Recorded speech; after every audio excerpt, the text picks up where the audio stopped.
Прийшли окупанти до нас в Україну, форма новенька, воєнні машини та трохи поплавився їх інвентар. Байрактар,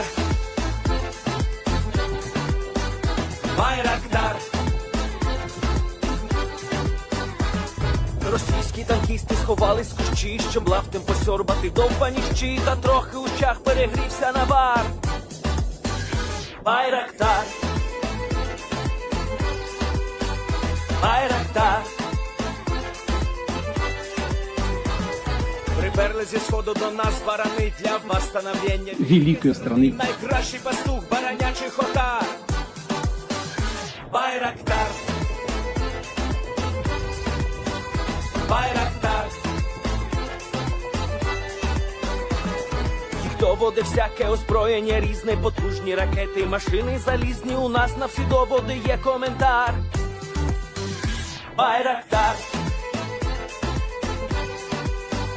Байрактар. Вони захопити хотіли нас зразу, а ми зачаїли на орків образу з російських бандитів. Робить примар. Байрактар, Байрактар. Російська поліція справи заводить, там вбивцю рашистів ніяк не знаходить. Хто винен, що в нашому полі глухар? Байрактар, Байрактар. Веде пропаганду кремлівський урод, слова пропаганди ковтає народ. Тепер нове слово знає цар. Байрактар. Байрактар. Байрактар. Байрактар. Байрактар.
Yes.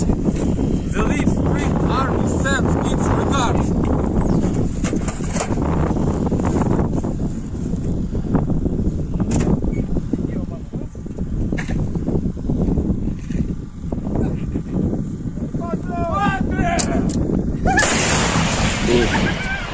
Русский военный корабль. Предлагаю сложить оружие и сдаться. Русский военный корабль, иди нахуй.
Hello, everyone. I'm the Enforcer, and I'm accompanied by Enforcer Matt. And good evening, folks. It's Enforcer Matt, and welcome back to day 812 of the news. And it's good to see you all once again. And Ukraine is absolutely smashing Crimea once again, and there's some big damage. And it's good to see you all. And of course, we're going to be covering the past 24 hours of the news of the war in Ukraine, not only in Crimea, where there's been massive Ukrainian attacks, but also within the area of Kharkiv, because we've been hearing major news out of Kharkiv as of the past 24 hours that Russian forces are already beginning to crumble under the strain of the Ukrainian defensive lines that have been created. We have seen some Russian units surrendering, we've seen others deserting, and we've already heard statements made that Russian commanders are threatening that barrier squads will begin executions if frontline forces continue to withdraw from the area of the Kharkiv oblast. Major news has been coming out that looks to be in Ukraine's favor incredibly well as of today, and also we got major news that the Prime Minister of Slovakia has been shot and is currently in critical condition and may die within the next several days. We're not entirely sure on that at the moment, so of course we'll be covering that in a little bit more detail and explaining what happened today with that, but nevertheless, it is time for us to get into the major news that has happened literally just an hour before we went live on air, which was the major Ukrainian drone attacks that happened that come on the heels of the major ATACMS missile attacks that occurred just hours ago. This was something interesting, and we were able to hear that once again drones were heard flying over Crimea, and not only that, we also got evidence that they were certainly hitting their targets. No air defense was really seen stopping these drones. We have not been able to assess the damage at the moment, but we are assuming, much like the ATACMS missile attacks of a few hours ago, these attacks were most likely incredibly successful as well. And we hear an explosion right there. The scary sound of a lawnmower coming in. But we could hear the sky is getting a little quiet for a moment. Now we hear some ground fire.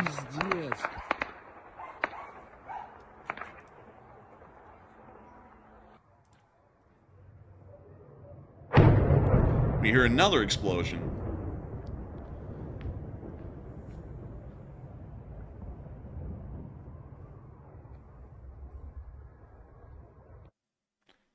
And that's the end of the clip right there, but giving us a little indication of some of the loud booms and explosions that were heard in Crimea as these drones began to hit their targets. We were able to get another clip of the attack. I put this one near to the city of Simferopol to kind of represent the entire attack that we have heard, because we have heard that drones not only attacked the city of Sevastopol, they also attacked the city of Simferopol and also the area around Saki airfield or Yevpatoria again, a lot like the ATACMS missile targets of about 16 hours ago. Those ended up striking the same locations. I put this little clip here, but this one is actually from the port of Sevastopol itself. So I'm actually going to move this. I just had to make sure to make that clear when we were live on air, but I'm now actually going to move this to where it is inside the port of Sevastopol. And here are some clips showing that massive fires have broken out near to the harbors of the port of Sevastopol, and it is showing that these drones were able to hit their targets and were able to cause some very significant damage.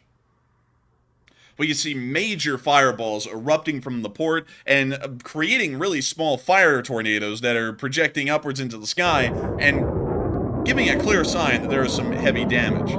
We can also hear air defense possibly active directly overhead of the cameraman. And we can also hear some kind of an explosion, although we're not really sure if that was the surface-to-air missile or whether that was the drone that was coming in hitting its target. We do understand that once again, at this moment, the Russian Navy, the Black Sea Fleet inside of Sevastopol, may have been damaged in the attack. We believe that the Ukrainians were most likely attacking the vessels or the port infrastructure that would be used to maintain those vessels and try and keep the Black Sea Fleet operational. Based off of the fires that we're seeing, either ships have been so severely hit that they have been completely knocked out, or port facilities have caught on fire and the Black Sea Fleet will have less fuel available to them within the port facility, or they will have less port infrastructure altogether, lifting cranes to be able to move ammunition on board ship, and other things such as that nature. But at the moment, once again, this is so recent and fairly new that we can't really get a good picture of what this is actually meaning or what this will actually unfold into for the Russian Navy. We'll most likely find out that information by tomorrow, because we did find out a lot of information about what happened at Belbek airfield. Many people will know that we were able to cover the information about Belbek airfield just last night, and we were able to say that due to a NASA, I believe it was a FLIR satellite, it did appear that there were several fires that had originated from Belbek airfield, showing that the attack of its missiles had successfully impacted the area of the airfield and had caused some kind of damage, leading to fires that were picked up by NASA satellites orbiting over the peninsula of Crimea. According to the information that we've been able to get today, the Russian forces were hit quite severely at Belbek, and we were able to get an additional little bit of video right here from security camera just a little ways away from Belbek, showing the missiles coming in, hitting their targets, and also creating large fireballs around the proximity of the airfield. We can see here that a fireball has already begun and is emanating smoke. We can see another explosion, possibly another ATACMS hitting the airbase.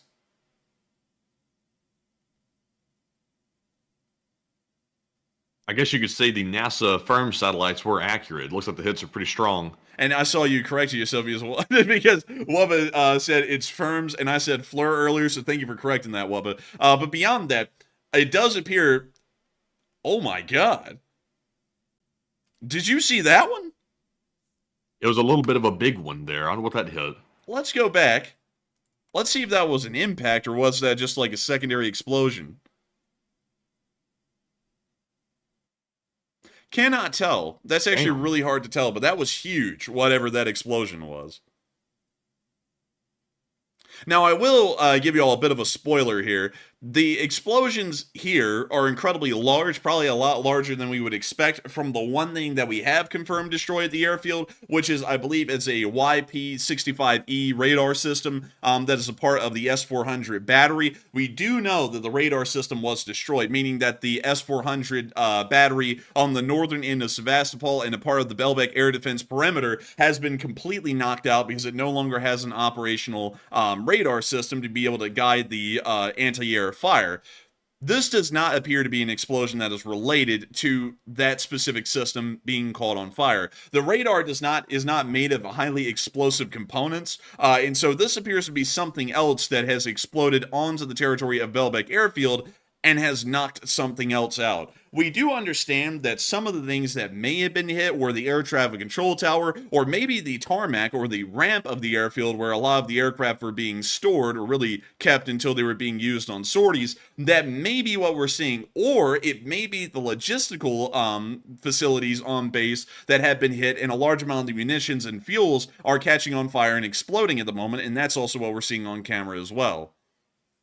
Also, I find it funny. I saw Anthony Stark say in the live chat. He said Russian propaganda said that absolutely nothing happened, and that's what Russian propaganda said. They said we shot down everything, nothing happened, it's all okay. Not only did the NASA firm satellite disprove that Russian propaganda, but also the video here from the security footage shows it as well. That place was up in flames last night, and also again tonight. So like total bogus. And it is, of course, a flat-out lie. The Russians love to lie, and I don't know if a lot of people have caught on to that or not, but the Russians always lie about everything, as I slam my top and bottom teeth into each other right there at full force, which hurt an incredibly large amount. But moving on from that, we did get to see additional damage that was caused to the airfield in the form of a 92 N6E gravestone multifunction engagement radar being destroyed. That is that system right back there. You can actually see the large block that would have been a part of the radar. We can also see that Status 6 here on Twitter did their due diligence on showing off a couple of the vital components of the system that does confirm it's a 92 N6E, and we can actually see a picture of one right here before it was sent sky high.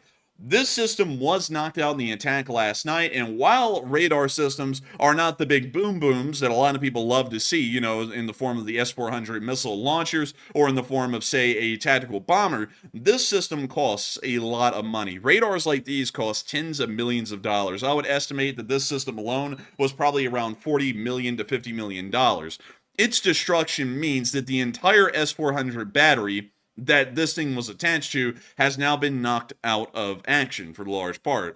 Much like one needs eyeballs to be able to shoot a gun, an S-400 air defense system, and really any air defense system, needs a radar to be able to function. The radar serves as the eyes to these air defense units and allows them to be able to see aircraft to be able to shoot them down. Without this radar system, none of the other components of an S-400 battery will have the ability to see incoming aircraft or aircraft even in the distance to be able to engage them and attempt to shoot them down.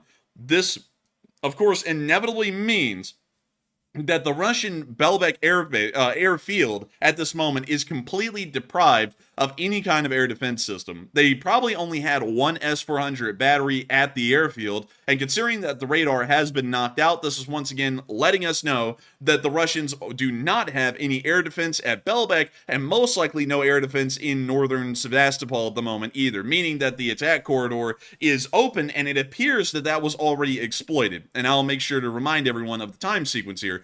The attacks on Belbek airfield actually happened while we were live on air last night, about, I believe, 2 to 3 hours in, kind of towards our question segment. We knew that the attack had happened from the attackums, and it appeared that the damage had been significant, but we didn't really know what it was at that point. Today, we're able to confirm that the S-400 system at Belbek in northern Sevastopol was knocked out, and not long after that, literally just 2 hours before this stream started, a Ukrainian drone attack flies its way into Crimea, directly over northern Sevastopol, and right into the Russian Black Sea Fleet, moored inside the harbor at the city. This is showing us that this was a part of a larger strategy by the Ukrainians to start conducting large air raids onto the area of Crimea, knocking out air defense systems, and then moving towards the key targets that they were originally hoping to destroy in the first place. We will be waiting for additional information to come out of the port of Sevastopol to try and find out exactly how much damage was caused, what was hit, and what the implications may be for the Russian Federation, but at the moment, we are going to assume that the damage is most likely moderate in Sevastopol, given that we do not have enough information to say that the damage was light or the damage was severe, because all we see at the moment are massive fireballs from the port and nothing more than that. But moving on from this area inside of Crimea, we also got to hear outside of Crimea and up into the area of the Russian Federation that things are going fairly interesting, incredibly interesting, I would say. But before we get into that, I do want to mention that Ukraine, in striking the Belbek air base, and thank you, Matthew, for bringing this up, because I completely forgot, this is definitely on topic. With Ukraine striking the Belbek airfield after last night's strike, a lot of people have been wondering, is this Ukraine preparing for the F-16s to arrive so that way they can try and soften up the Russian Air Force and the Russian air defense before the F-16s actually get used? A lot of people are believing that this is directly in preparation for the arrival of the F-16s. Some people are saying that this is largely normal Ukrainian attacks on the region. Some people are saying that it may be the case, but they need more info, and some people don't really know what to think of this situation. They just know the attacks were fairly large. But a lot of people have been having many different ideas, many different thoughts on what these attacks really mean. And Matthew, what are people thinking about this, and what are you thinking about it as well? All right, so after we saw last night and also the night prior, absolutely massive attacks into Crimea, specifically targeting the Belbek Crimean air base that the Russians have, the big question is Ukraine prepping for F-16s to arrive? It looks like 69%. Nice. Said yes. Yes, it's prep for F-16 arrival. 17% said no, it's simply normal Ukrainian attacks. And 9% said, it could be, but I need more info. And on this one, I have to say, me personally, just my speculation, I think Ukraine is attacking these air bases in particular to help knock out some of the Russian aircraft ahead of time, so that way, when the Ukrainians get the F-16s, it's a lot easier to establish air superiority over the Russians because a lot more of their fighter jets have been destroyed ahead of time. That will not only safeguard the F-16s, which will need to be safeguarded very closely, but that'll also go ahead and preempt anything the Russians have planned in the future with their jets that are based in Crimea. So it's a double-edged sword, and I think it's a good thing to do. But Enforcer, what say you? I would actually have to go against the grain. I think these are actually fairly normal Ukrainian attacks. The reason why I'm thinking that is because over the past month of covering the news of the war, we have seen that a lot of Ukrainian attacks have ended up striking fairly deep into Crimea, such as Dzhankoy, Yevpatoria, and Simferopol, all targeting Russian surface-to-air missile systems. I'm not entirely sure if those are for the arrival of the F-16, more so than they are just continued operations to make sure that any strikes happening within Russian-occupied territory will be a lot more successful due to less resistance from Russian air defense. So while it may end up benefiting the F-16s, I have a feeling this is actually just overall to improve the air battle situation over Crimea and occupied Ukraine at the moment for any kind of Ukrainian attacks that are occurring, because when you think about it, it's not only the F-16s that most likely would be conducting strikes of some sort in occupied Ukraine in the south near Kherson or in Crimea. It's also Ukrainian, let's see here, ATACMS missiles, Storm Shadows, Scalp EGs, and then any other kind of drone ordinances that they would be launching. And like today, like really over the past 48 hours have shown, the Ukrainians knocked out the northern air defense perimeter of Sevastopol, and then in came the drones 24 hours later to start striking targets, which leads me to believe that this may be more so just to improve the situation and make Ukrainian attacks a lot more effective and successful than it is to really help out the F-16 in particular, although I think it will probably benefit it in the end. So that would be my opinion on that, and of course, there is no right answer. This may all be in preparation for the arrival of the F-16. It may be that they've cleared the skies for the drones to move into Sevastopol, so that way they could try and knock out more air defense inside of Sevastopol or more ships, so that way the F-16s will be able to operate in the Black Sea a lot more freely and start launching off missiles in the area of the, I guess you could say, I would call this the Crimean Gulf right here, this little area right here. Maybe fire off missiles in the Crimean Gulf at targets inside of Crimea. Who's to say? No one really knows. But that would be my analysis at the moment. And Matthew, do you have anything extra you would like to add to that?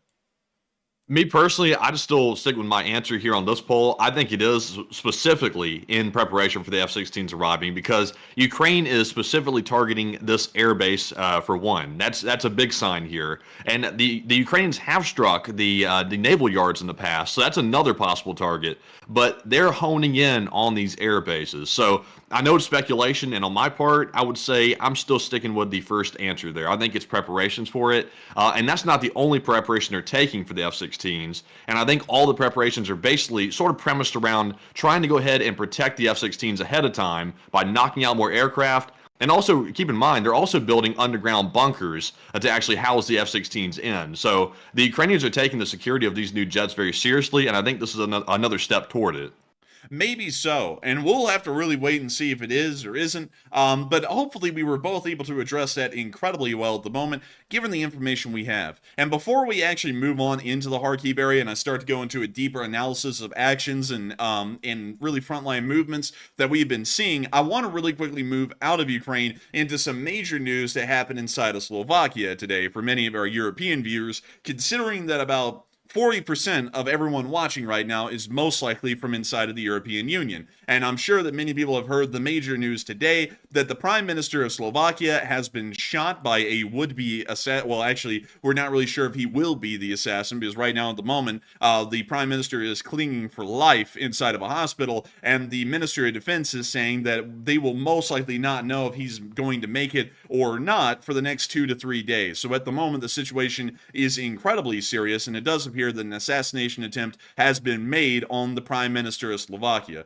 According to the information that we had, Also, go ahead. Also, I don't mean to interrupt you on that, by the way, but I've heard conflicting reports, and I heard you just say a second ago that he's in critical shape, and we may not know for 2 to 3 days. But at the same time, I've heard someone else, I think the defense minister said he had 2 to 3 days to figure out if he's going to live, and someone else said that he's actually good to go and he survived. So I'm not really sure which one is the truth. I remember seeing the one you saw as well. I think that one came from kind of just like a random Twitter journalist, and so I wouldn't really take that one for credit. And also the Minister of Defense's statement, the most recent one he made was about 2 hours ago, now superseding that statement by the independent journalist on Twitter. So at the moment, it sounds as though the latest information is that the Prime Minister is clinging on for life and may not survive, according to the information from the Minister of Defense, given that's the most recent update. And on top of that, it is from a government official as well.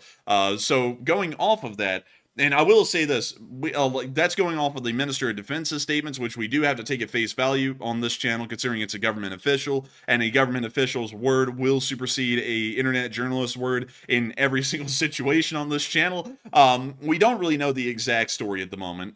We have heard different statements from different people throughout the day. Some people say that it's literally just a flesh wound. Other people are saying that he's clinging on for life. We do know that at the moment, he currently was shot in the lower abdomen, puncturing several organs, and he was also, I believe, shot in the upper in an upper area of one of his arms. At least that's where 2 bullet impacts were. But we have heard that apparently he suffered multiple gunshot wounds, maybe more than just the 2 we've heard of, and it sounds as though the situation is quite serious. While I cannot show y'all the video of the shooting itself, because those actually are out there at the moment, I can show y'all a video picking up at the immediate aftermath of the apprehension of the shooter and then the hurrying of the Prime Minister into the presidential, I guess you could say, motorcade, or the Prime Minister, or the ministerial motorcade, and then moving him on immediately to a hospital. So here is the footage that came out right after the assassination attempt.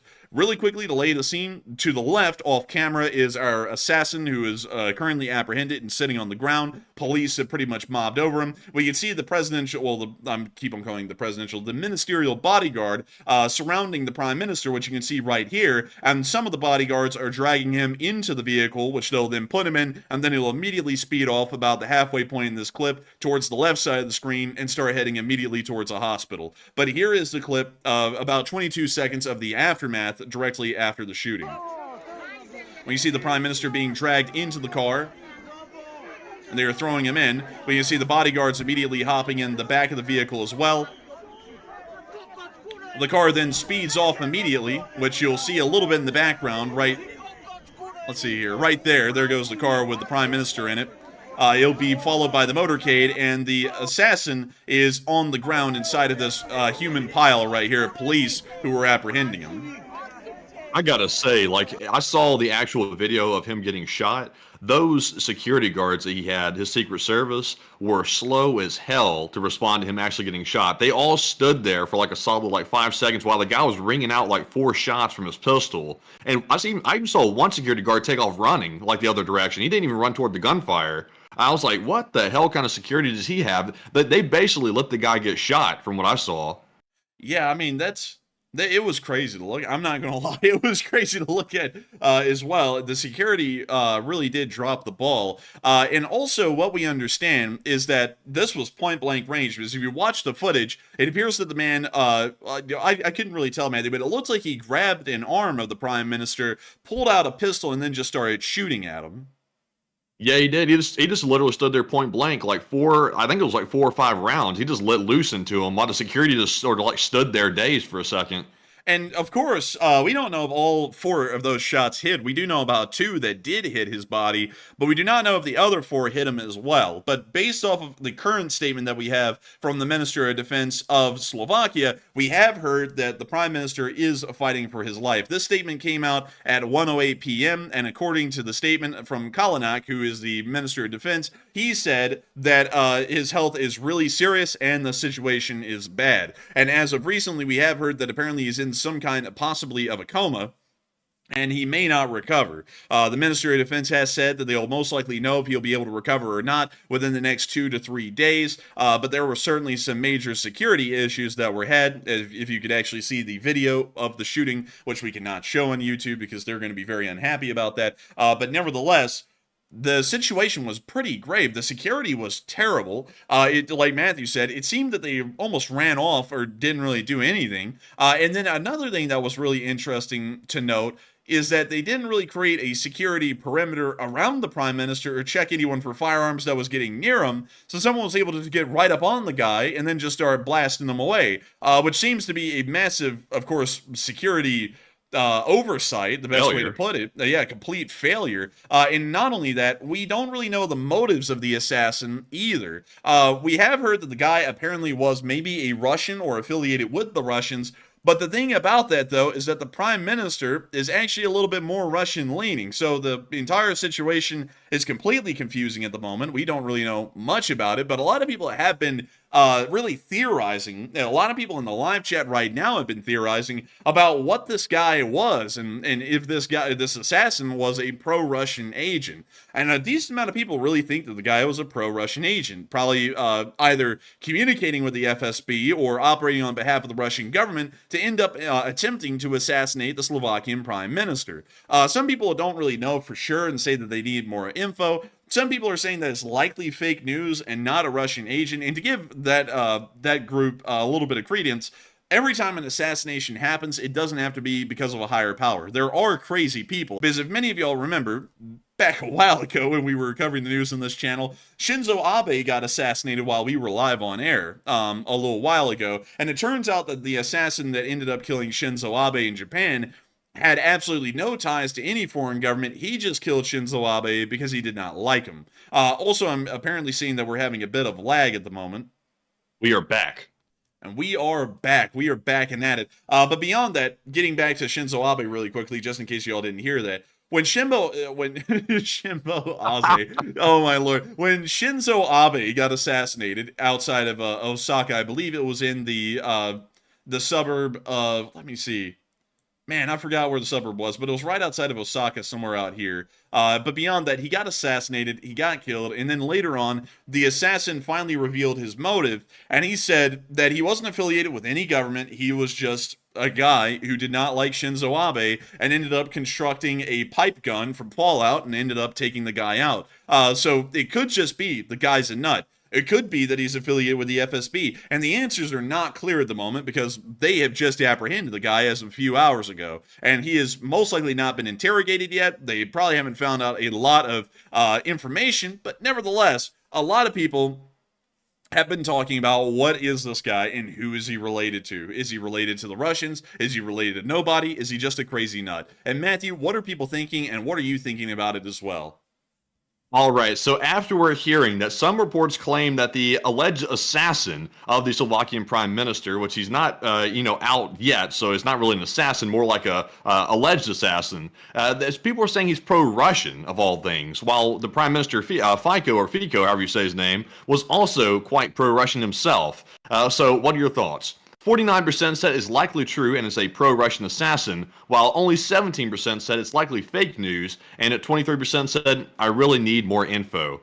So what we are hearing is the alleged assassin was allegedly, I want to make that clear, allegedly associated with a pro-Russian paramilitary group, and their leader was even trained by the Russian ex-Spetsnaz soldiers. That's what we're hearing. I'm not sure if that's really the case or not, because like I just said, the prime minister was actually sort of pro-Russian leaning, quite heavily actually. So why would the Russians want to go take out their own guy? That would not make much sense. So I'm leaning toward it's probably a fake news option there, because it really just doesn't make any sense. And also I heard the guy's a poet as well, and he must be a poet that likes tragedies more than the other type, because he's out here writing them right now. But Enforcer, what say you? I would have to say, I don't think the guy had a lot to do with the Russians. I think the guy was just a nut. That's what I would have to believe. And also, I see a lot of people saying something in the chat about Shinzo Abe getting killed. I know why he did get assassinated. I see a lot of people bringing it up perfectly in the chat. Thing is, though, it is the thing about the unification church is that it ends up becoming a political matter, a domestic political matter in Japan, and it also ties into American politics, weirdly enough, so I cannot cover it. But also, by the way, he was assassinated in Nara. I just remembered that. It was Nara where Shinzo Abe was assassinated. But beyond that, I cannot really cover that much. Really, I have to sum it up to the guy just didn't like him. But if you really want to go deep into it, you can. It's just that it was really politically motivated, and we avoid politics on this channel. And to explain that all, we would actually have to get deep into American politics, which means we can't touch on it. But getting back to the Slovakian prime minister and him getting shot today, from what I would understand, the guy probably just shot him because he didn't like him. And that happens. I mean, Ronald Reagan, when he got shot back in the early 80s, he didn't get shot by anyone who was from the Soviet Union. He just got shot by some lunatic. And also, from what we understand, although there are some theories out there that this isn't really exactly the case, John F. Kennedy was also shot just by some nut.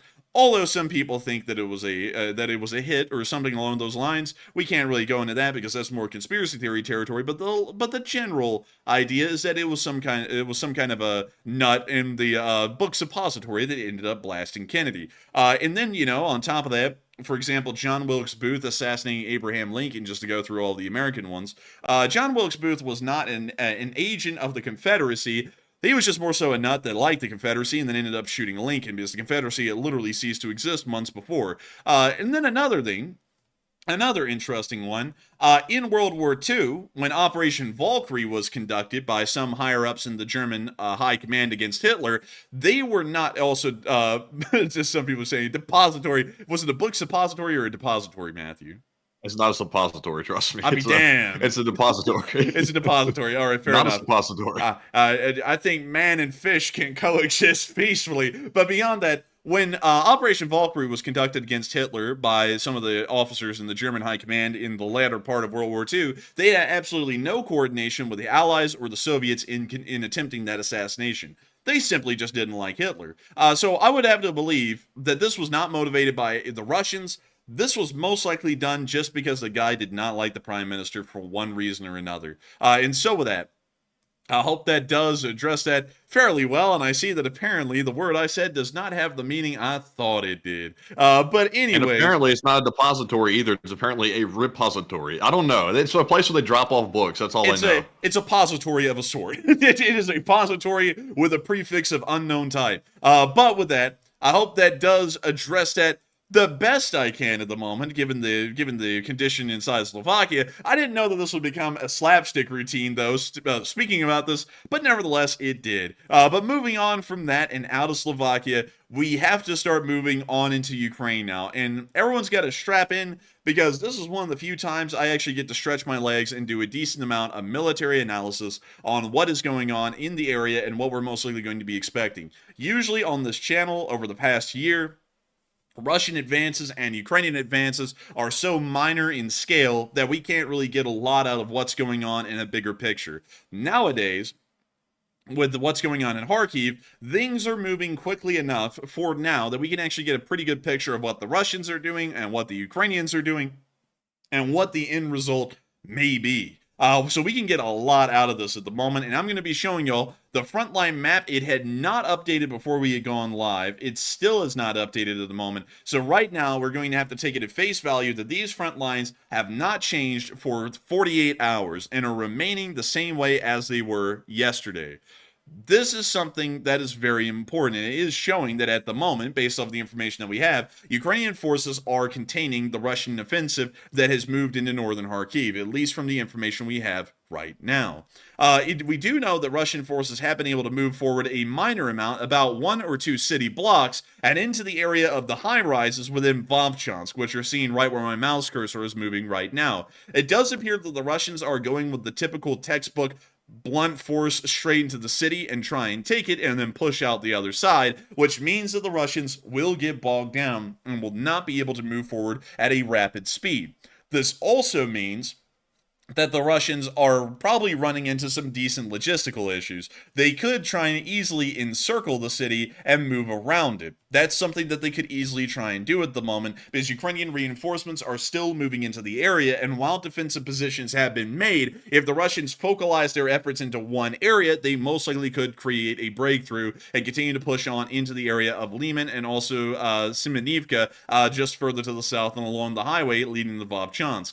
At the same time, we can also see the Russian forces are moving into the village of Bukhruvatka, which is right next to one of the only bridges, one of the closest bridges, that heads into the town of Vovchansk. Not only that, but from what we understand, Ukrainian forces would most likely be using this bridge or the bridge at Rubizhny to try and move into the area of Vovchansk and continue to supply the Ukrainian garrison that's currently there at the moment. Of course, with the collapse of the Stary Saltiv Dam directly to the south, we do understand that there's probably a larger floodplain that has been made, but at the moment we haven't heard anything about it being so severe that it's knocked out the bridge accesses to Vovchansk. So at the moment, we would believe that Ukrainian supply forces are moving from Rubizhny and also from Bukhruvatka into the area of Vovchansk.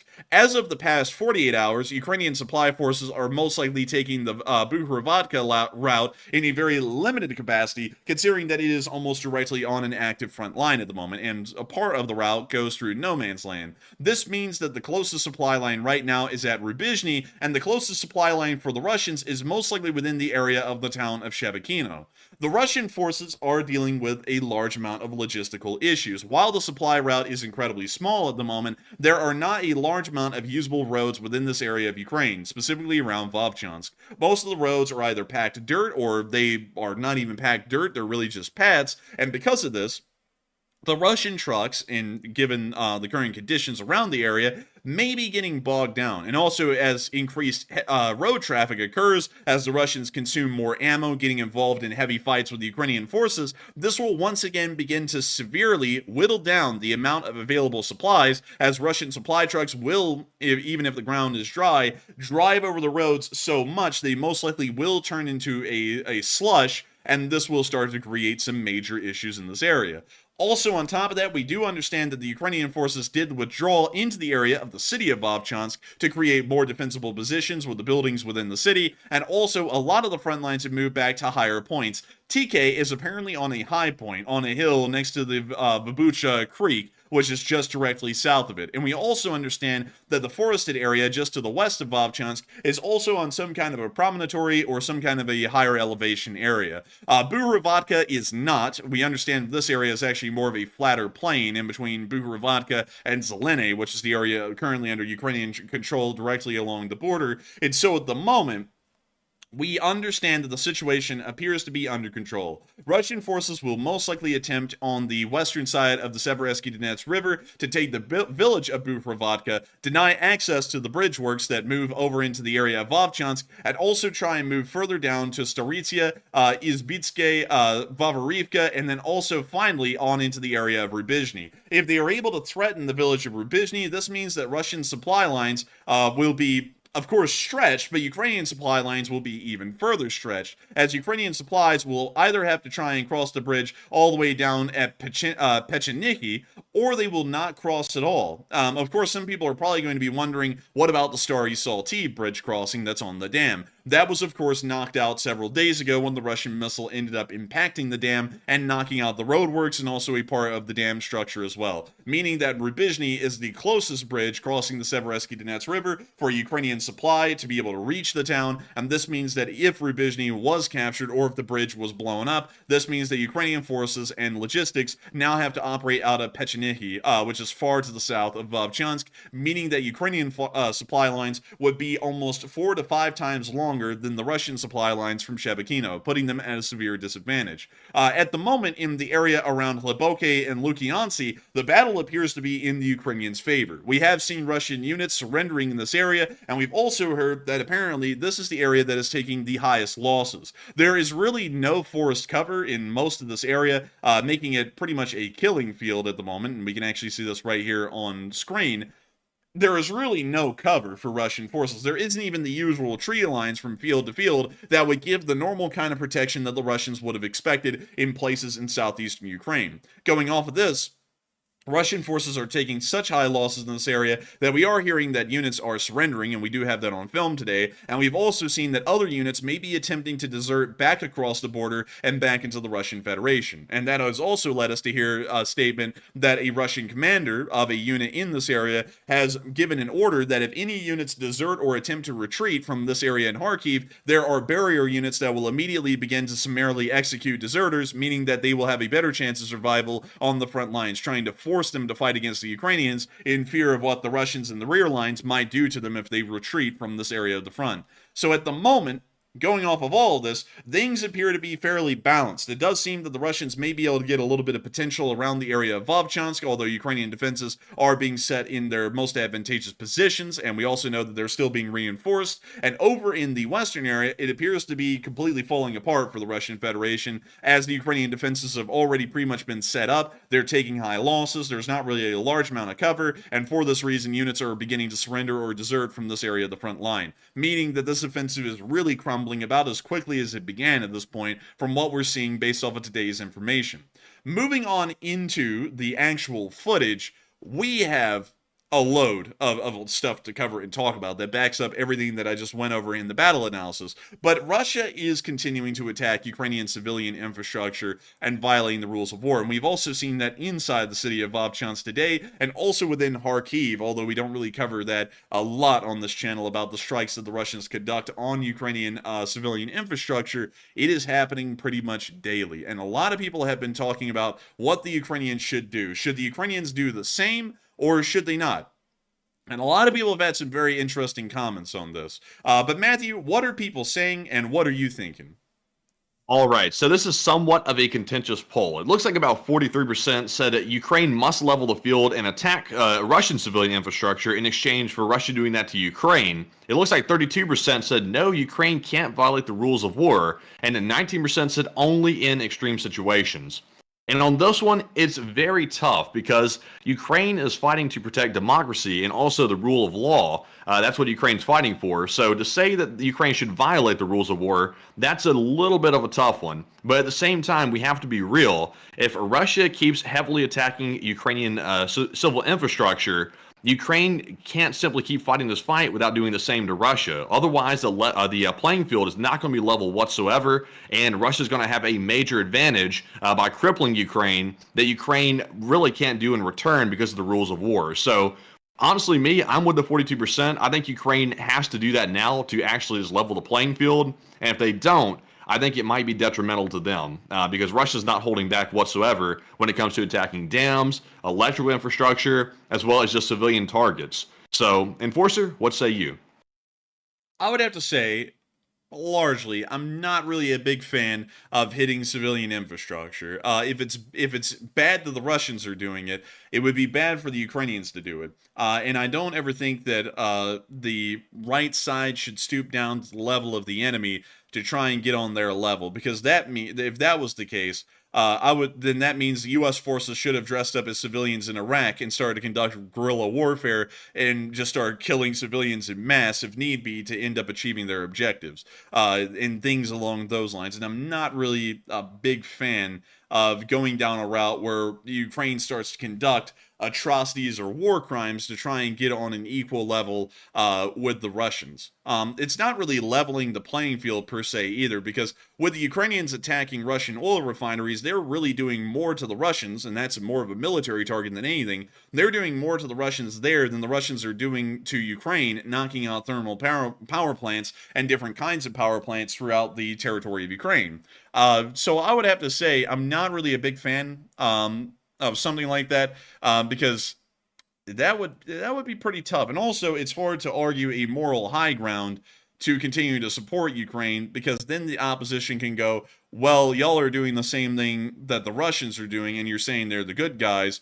What makes these people the good guys when they look just like the Russians? And that would largely be my opinion. And I'll keep on that because many people will know that I've largely held the same opinion throughout the entirety of the war. Because when the Free Russian Army began to bombard Belgrade heavily, when they were conducting their incursion about a few months ago, I was condemning the Free Russian Army because it makes them look just like the people they're fighting against. And what's the point of cheering on a group of people that literally look the same as the people they're attempting to overthrow? That's something that I, of course, stuck with then. I'll stick with it now. I'm just not really a big fan of taking wars out on the civilian population, because the modern rules of war are supposed to be eliminating this. And while the Russians may be doing it, the Russians will have their time when they're eventually held accountable one way or another, through government collapse or through the Russians ending up handing these people over, maybe in some sort of a change. But I would say it's just not a good thing to do something like this. It will just end up turning out poorly.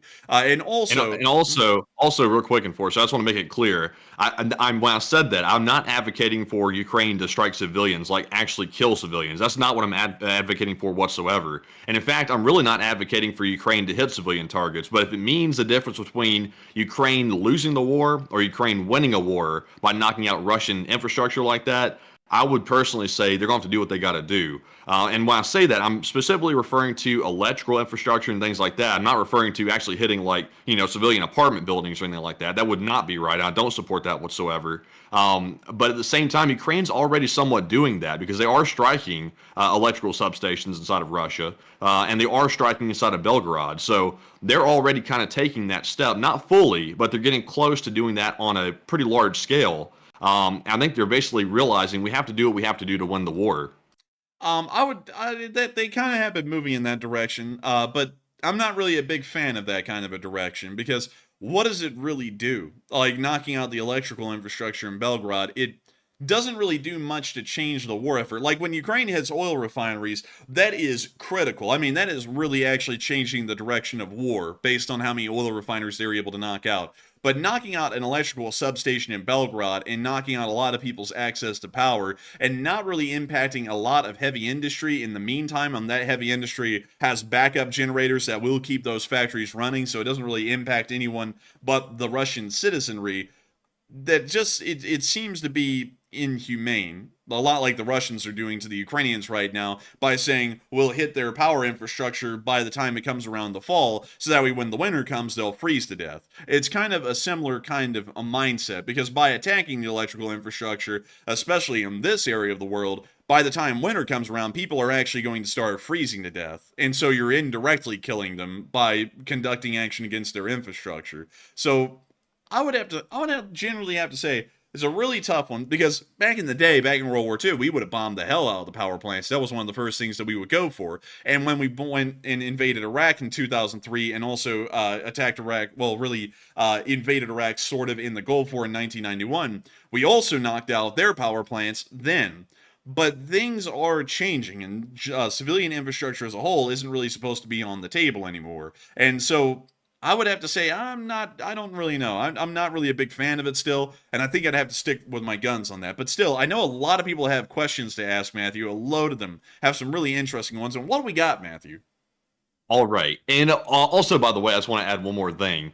To me, for example, the way, like, for example, the oil refineries are considered military targets, someone arbitrarily called that a military target, because in reality, it could be dual use between civilian and military, because the civilians have to have the oil to heat their homes and things like that. So it affects the civilians on one hand, and it also affects the military as well, and it affects the Russian economy, because Ukraine is attacking those refineries to basically destroy the Russian economy, which will ultimately hurt the civilians the most. But it's necessary, though, to cause Russia to basically stop fighting the war and run out of money. The same thing goes for the electrical infrastructure as well. While that does harm civilians, because obviously it's the same thing as oil, they need energy to heat their homes and things like that, it also affects the military, because now all that infrastructure has to be repaired, and that's going to take manpower and resources that Russia can't afford to redeploy elsewhere to try to fix it, if they even bother to fix it. So to me, it's kind of all arbitrary, like when it comes to determining what's strategic for military purposes versus civilian. But you know, someone out there decided to put the labels on it. But to me, it's a little bit of a gray area.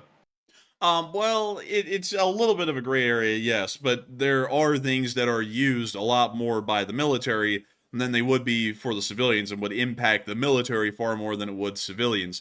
Like a toy factory, you know, it's not really like an arbitrary, is it a military target or not?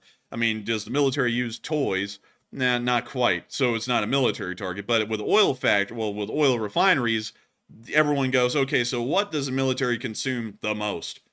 Fuel products, because almost every military in the world these days is almost completely mechanized, if not entirely mechanized, so the military runs on oil or oil products, and so knocking that out has a far larger impact on the military than it does the civilians. And while it will end up affecting civilians in the long run, it still has more of a direct impact on the armed forces of a country than it does the civilians.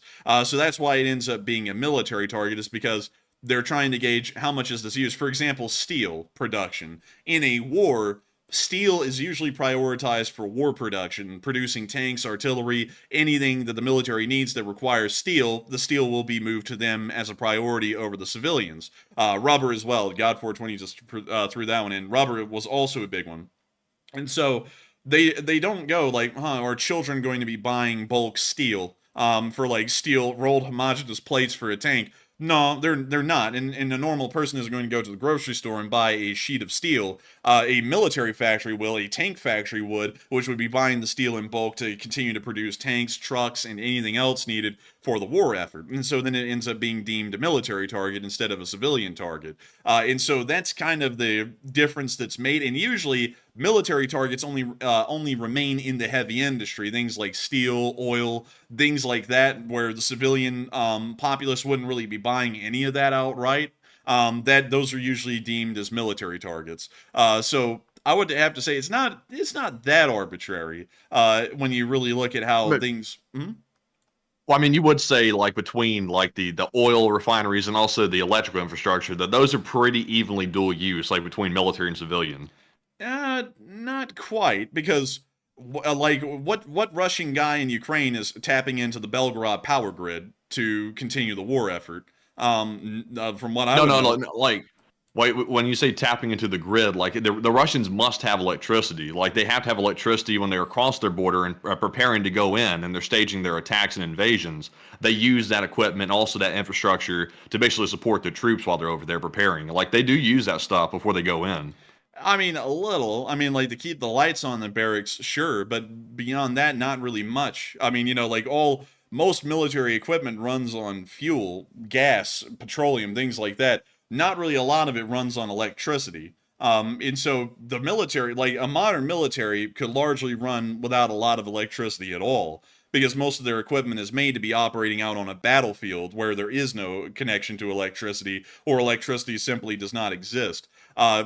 So when you knock out an electrical grid, you're affecting far more civilians than you are the military. And on top of that, especially in this area of Russia, from what I understand, not a large part of the railroads are electrified, so a lot of the trains in these areas are running off of fuel. So that means if you knock out the electrical grid, you're not even knocking out the train transport in this area either. You're just ending up knocking out the civilian grid, maybe a little bit of the military, and maybe a little bit of industry. But the industry most likely has backup generators because it would be weird for a large company not to have a backup generator for a large manufacturing plant of some kind. So then you end up really only affecting the civilians, and it doesn't affect the military transporting things to and fro from Belgrade or affecting their operations inside of Ukraine, at least from what I would know. But Maybe so. It looks like it's half and half in the audience, really. It looks like half the people are saying they agree with you and half of them are saying they agree with me. So, I mean, my ultimate point was this, not to go too deep into it. My ultimate point was attacking things. I'm, once again, not saying kill the civilians, don't hurt the civilians. I don't support that. But at the same time, though, if they have to attack the infrastructure, like the electrical stuff, they have to do that. And I know the rules of war may say don't touch it. But at the same time, we're dealing with an enemy here that has no reservations whatsoever about attacking literally everything inside of Ukraine and also killing civilians. And we're tying Ukraine's hands behind their back and saying, y'all can't touch not even the electrical substations. It's like, well, we're basically telling Ukraine, fight the war with your hands behind your back, which is like impossible. And Ukraine's already having a bit of a rough time because we got the equipment there so late. So to me, I see a gray area there, and I think Ukraine is seeing that as well, and that's why they're deciding to start striking these electrical substations and also the other targets as well. That is a pretty fair point, but also I saw someone say something I have to address really quickly. Someone said, and let me see if I can find it really quickly. Someone said something, I wish I could find it. They were like, oh yeah, I guess radios don't run on electricity. Okay, so really quickly, let me go grab something really quickly. I want to show you something. It's called a T-72 main battle tank.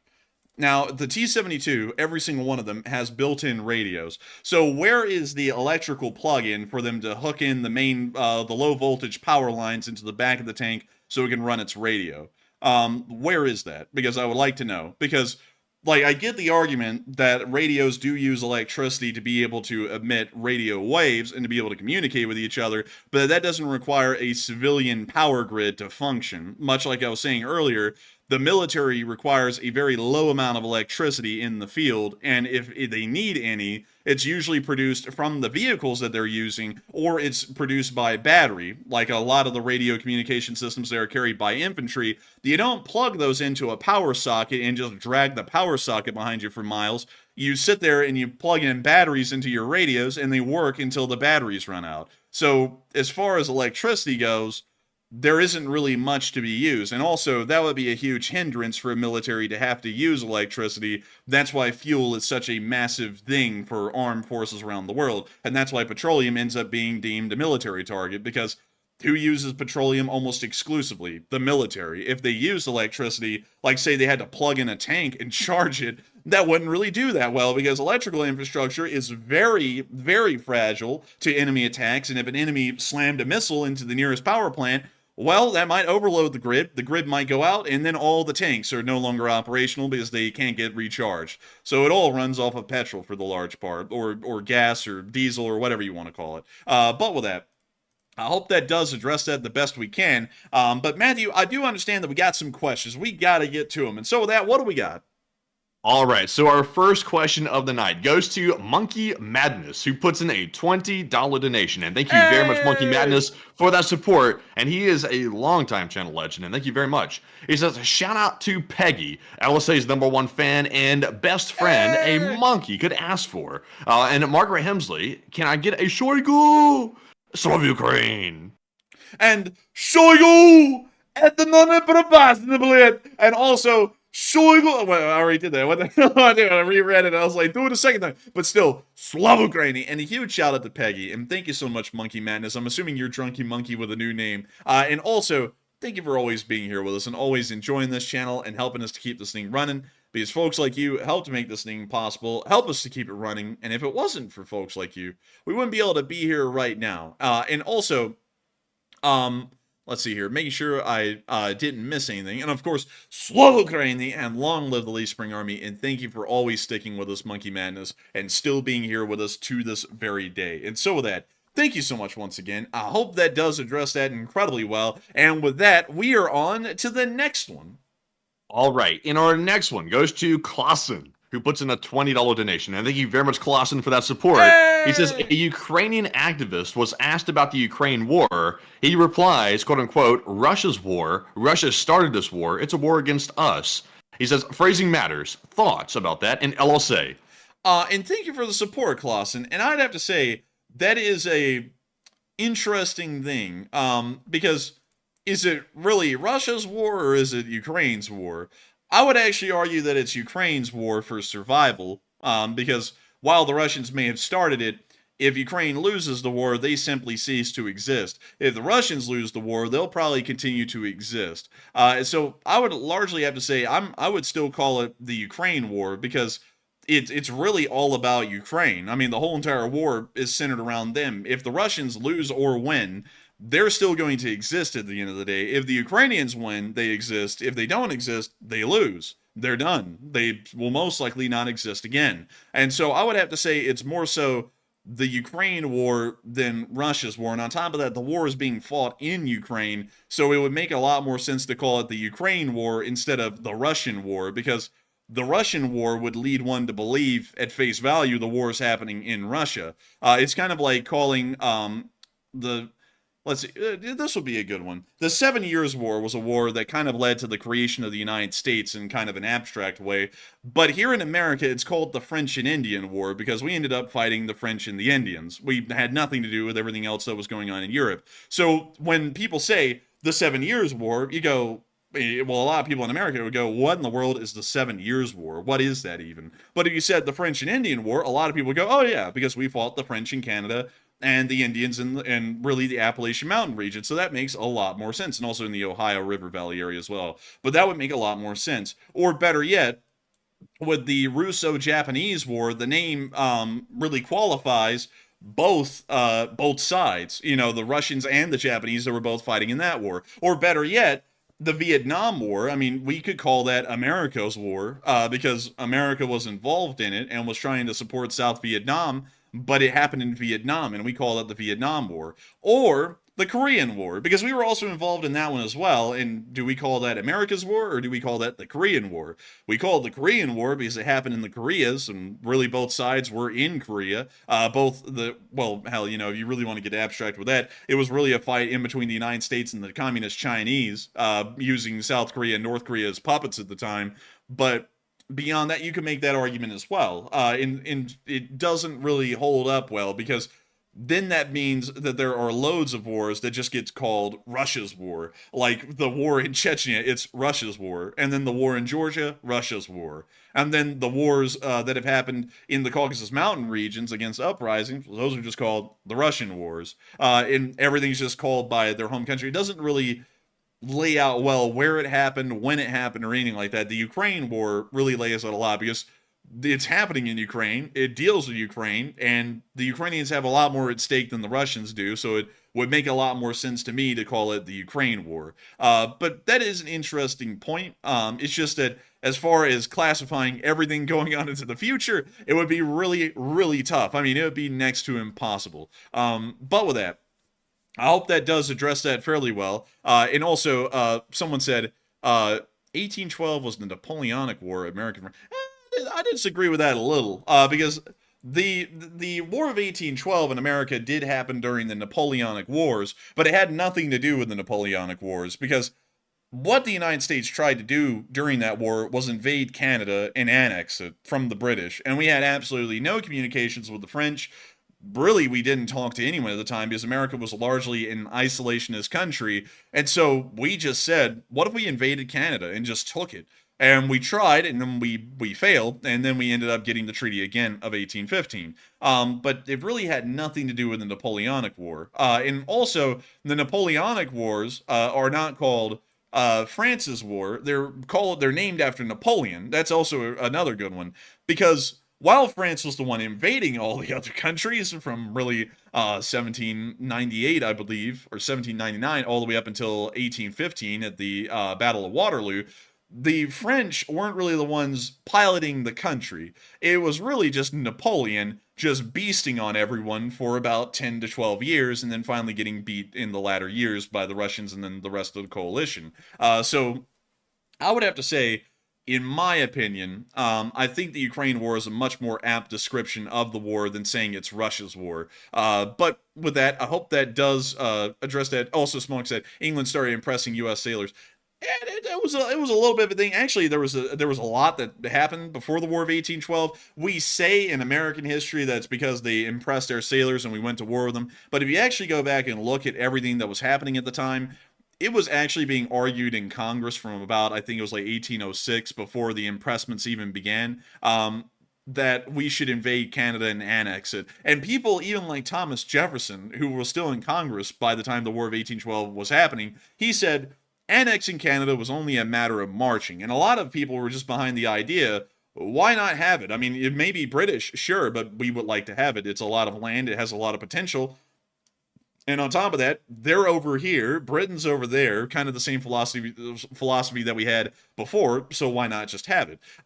So they did have a whole bunch of arguments, but the other thing is that the French also were really seizing American ships at the time, which led to the XYZ affair, which is a whole rabbit hole of its own. But nevertheless, it wasn't really anything directed against Britain. America just ended up having a rough time with both sides, the French and the British, because of the tensions in Europe because of the Napoleonic Wars. But it wasn't really the catalyst to start off our invasion of Canada. It was really just, it was kind of like our explanation at the time of why we were doing it, but the real reason was that we wanted to annex Canada because the land up there was pretty nice looking and we would like to have the resources. So, with that, I hope that does address that fairly well, at least from my historical understanding, but that one's different, and it's actually still argued greatly by historians in the modern day, either way, so that's really my take on it. It's not a good or a bad thing, it's just how I see the story and how it unfolded, but you could easily argue the other side as well, Smog. There's really no wrong answer with how the war in 1812 started and why, but still, with that, I hope that does address that the best I can. And with that, we are on to the final question of the segment, and then we're going to be getting into the Kharkiv footage and news. All right, and this one is going to go to Steve T, who puts in a $20 donation, and thank you very much, Steve, for your support as well. It helps the channel tremendously. He says, looking at Ukraine, Iran, Israel, and a magic 8-ball, do you think modern war will be a 1 million plus missiles, or for the same money, $205,000 stealth or small drones, remote aircraft, boats, and vehicles, and how do you defend cheaply? And that is a great question, Steve T, an incredible one. Because with the wars changing as time goes by, we are seeing that the Ukrainians are getting a lot more efficiency out of their cheaper drones than they are out of some of their higher-end missiles and other kinds of systems. Although the ATACMS and the Storm Shadow are still performing incredibly well, the cost of a single launch, like you put out, is about $1 million to $3 million, while drones only cost in the thousands to tens of thousands and do the same job and about as effectively and also in much higher numbers.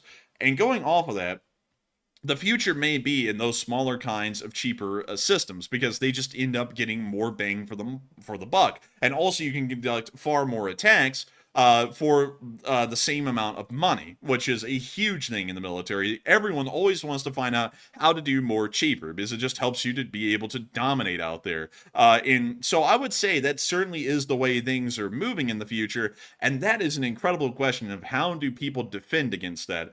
The thing is that if attacks become far more frequent, and they're far more cheaper. The defense systems that intercept those systems have to become far more numerous and far more cheaper. And I believe that we're already seeing right now the infancy of the next kind of cheap defense systems, which are the laser defense systems that we're beginning to see being brought forward by Israel, which is the Iron Beam, Britain, which I forgot the name of the British system, Matthew. Do you know it off the top of your head? The British laser system? Yeah, it's like the Dragonfire or something like that. I think so. I think it's. I know the Israeli one is the Iron Beam, but I can't remember the British one that well. I can't really remember the British one either, but those kinds of systems are already being made, and from what we understand, the system itself, the laser system, does cost a good bit of money, but the amount of cost per discharge of the weapon is incredibly cheap. I believe it's a few bucks, and that is a huge thing, because while the system may cost millions of dollars, it isn't a Patriot, which costs $1 billion to produce alone for the battery. And then not only that, for a few $1,000,000, every single shot beyond that only costs a few bucks. And so, with that in mind, that is a really important thing, because with a Patriot, like, let's put this, it costs $1 billion for a Patriot system, and then every launch of every missile is $1 million. Every single Patriot missile costs $1 million. Instead of that, you can get a laser system that costs several million up front, but then every single shot is about, I think, $5 to $10, which is about the cost these days of a single 50 caliber round, or a 50 BMG round costs about $5 to $10. So if you can get those kinds of systems in a larger number, because they cost a lot cheaper than a normal air defense system, and not only that, the cost per shot is so cheap, that means that will probably be the defense system of the future, just because of the efficiency of its cost to field and also its cost to operate. So going off of that, I would have to say that is probably going to be the future. And what's really weird about that, and something that I'm always wondering, are will these air defense systems even be visible to the naked eye, which I'm assuming they probably are not, and can you actually look with the naked eye anywhere where this thing is operating? Because many of you all will know that high-powered lasers of the past that people could buy, they always said you had to wear some kind of a special glasses when using them, or otherwise you could suffer eye damage just looking at the beam of the laser. I'm not really sure if these in the future are like that, and that may end up becoming an issue of its own, maybe spoken of in future Geneva Conventions, is the usage of those kinds of laser weapons, just in case they end up causing severe eye damage to people who are just on the ground, who don't even know the system's in operation, but end up looking at the beam, maybe invisible, but then it ends up causing eye damage. That could be a problem. But that's something that we don't even know or can foresee at the moment. That's something just for, like, I guess you could say just like an idea going down the road. Would that be a problem? But who really knows? But still, that's what I think air defense systems are moving towards. Certainly, well, really, drone defense systems as a whole are most likely moving towards laser-based systems. Not only for the air, but also for targets at sea. Because from what I understand, the U.S. Navy and also the Coast Guard are already looking into or are using some kind of a laser system that they can target at boat engines and burn them out from a distance. And I believe they're also trying to implement that into a larger air defense system that could shoot down incoming anti-ship fire, incoming drones, incoming naval targets on the water. So I largely believe laser defense systems will be the defense systems of the future. And so with that, also, I saw someone say lasers are already banned. Lasers are banned as anti-infantry weapons, like a rifle or something along those lines. Because while they are trying to, while some people, like the Chinese, tried to soup them up enough where you could actually kill someone with them, the problem is that if you don't kill them, you just permanently blind them. And so then that was deemed to be inhumane, because this is something else as well to explain a little bit of why things get banned in the Geneva Convention. Wars are supposed to be efficient, and a lot of people think that it's horrendous that wars are efficient, really just like a meat grinder. People come in and they're dead, and that's the whole point.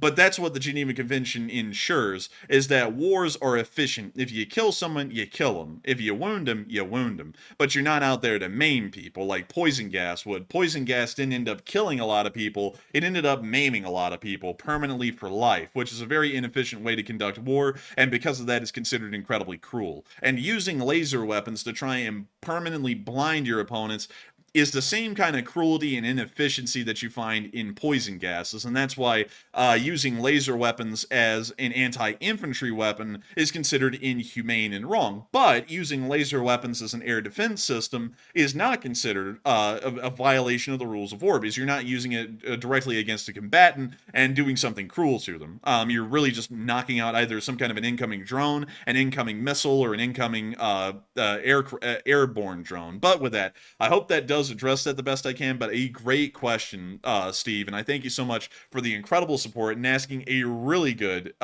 really interesting question, because questions like those really make you think and really make you wonder, what will the future of warfare look like? And I think we're already starting to see it right now as we're running this show tonight. And so with that, thank you so much once again for support. I hope that does address that well. And with that, it's finally time for us to get on into all of the Kharkiv video and picture evidence that we got. And this is going to move us over into the western front of the Kharkiv theater, or more so the Kharkiv campaign, where we got to see near Belbek, the Ukrainians retook one of the buildings in this village, and the Russians surrendered inside.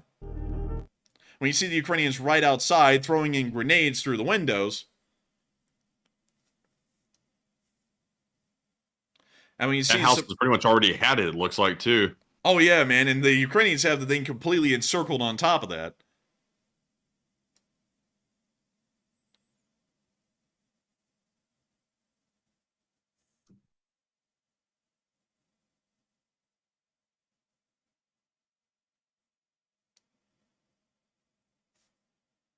And we see a drone flying into the building and obliterating. It appears that the Ukrainians got tired of waiting, and we see that more of the siding is now gone from the building.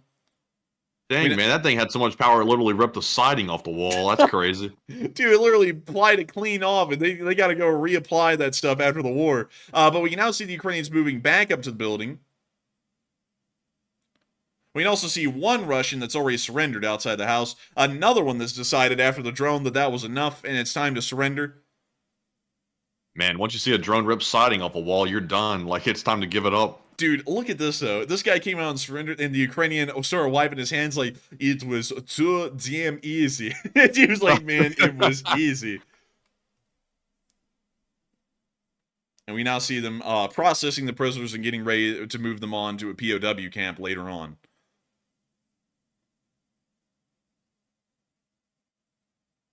And we can also see that apparently one of the Russians suffered a wound, which the Ukrainian is now putting a tourniquet on the leg for to make sure that he can go get medical treatment later on. I said the Ukrainians are abiding by the rules of war quite nicely here on the battlefield, something the Russians would never do. Yeah, and some always to point out, because one, like, you know, and a lot of people are starting to, I think, lose a little bit of the scope, because I also saw, I believe it was Jade Nosowich, who has been on this channel for a long time. They said, well, Enforcer, you wouldn't know because you've never been in a war.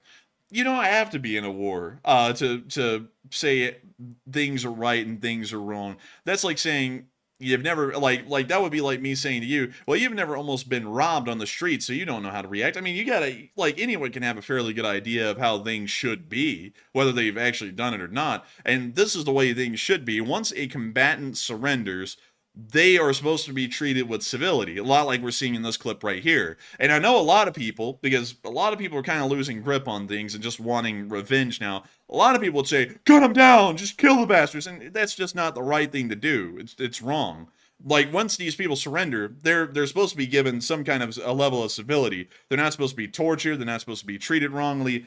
And that's largely what I would have to stand in line with and say, that's a good thing. It's a good thing that the Ukrainians are treating these Russians civil. They may be invading their country. They may be the ones that have committed heinous acts. But that is for due process to figure out later, to figure out if these people are war criminals or not. It's not the role of frontline battlefield justice to start executing folks like this and really conduct acts of barbarism, both on the person-to-person level and on the strategic level as well. And also, Jay knows, you're not going to get banned. I just saw that earlier, and I was sitting there thinking, well, why would you say something like that? Because I never say anyone has a wrong answer on here, whether they've been in the military or not. But anyways, we can also see them engaging Russians in Kharkiv as well in the Siberia Battalion, which is another group of Russians who have joined the Ukrainian forces that was involved in the Free Russian Army's actions in Belgrade about a month and a half ago, and it appears they're also in the area as well.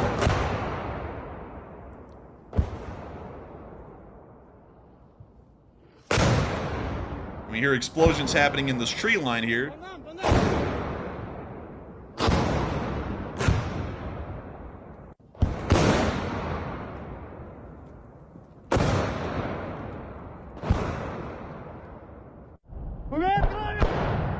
We see explosions happening on the tree line. We can also see the buggy they came in on, which looks sick. I like it.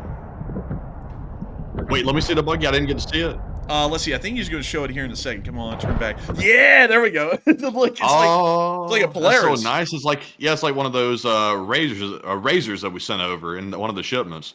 Dude, they look nice. I like it.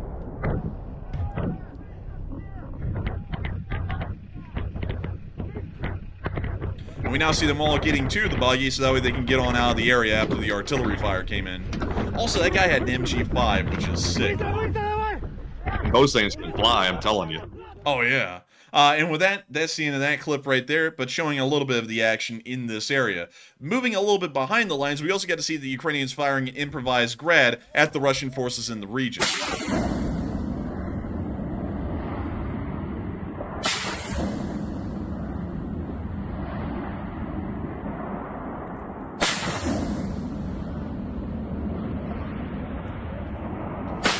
Also, I saw someone say, the right and wrong and the laws of war are two different concepts. The laws don't make sense, such as bans on hollow points. The reason why hollow points are banned, there's actually a reason, is it goes back to the concept of efficiency, in being inefficient, in the idea of furthering some sort of a cruelty. And hollow points are inefficient, and cruel, because the point of shooting someone in a war is to kill them. It's not to wound them. And so hollow points, when hitting a target, they expand outwards, creating a much larger impact area and a lot more tissue damage than is deemed efficient. And for that reason, they're incredibly cruel. Because not only that, when a hollow point hits, sometimes the parts that expand can end up breaking off inside of your body, which can later on cause infections or lead to some sort of poisoning. Maybe copper poisoning, lead poisoning, depending on the type of bullet. It could cause a lot of damage, and it's largely inefficient and cruel, and that's why it's banned.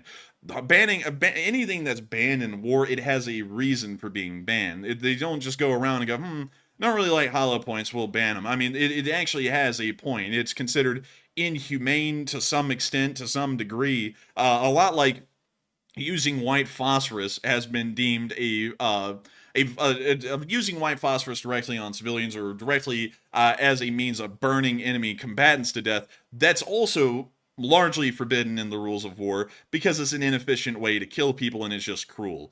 The way, like, the things that are allowed under the Geneva Convention are the most efficient and effective ways to kill enemy combatants. That's why you only use full metal jackets, armor-piercing rounds. You do not use any kind of hollow points. You do not poison gas other people. You don't burn them to death because those things are inefficient. You're just there to shoot them and kill them. And that's also why exploding bullets of a smaller caliber are banned below, I believe, 40 millimeters. Anything smaller than that or a certain weight size is banned because then you're pretty much firing small arm rounds at someone that is exploding inside them, which is also considered inhumane. And so that gets banned as well. But it all has a point because it's all about trying to make killing someone as efficient as possible where there isn't a lot of pain, a lot of suffering, and you're not just maiming people everywhere and then leaving them scarred for life. That's really what the rules of war are kind of looking for, or at least attempting. Meanwhile, we got to see a low-flying Su-25 behind the lines, which was pretty cool. And then moving on from... That's impressive. I like that. It's like going straight up the road. Yeah, it was really cool. And moving on from that, we also got to see a Russian grad firing around Shebekino and a lot of road traffic waiting on it to be done. That's the Russians firing that? Yeah. Crazy. Oh, yeah, we're just gonna pull it right in the middle of the public road, yeah. Let's just stop traffic. How stupid. Yeah, just absolutely, like, goofy.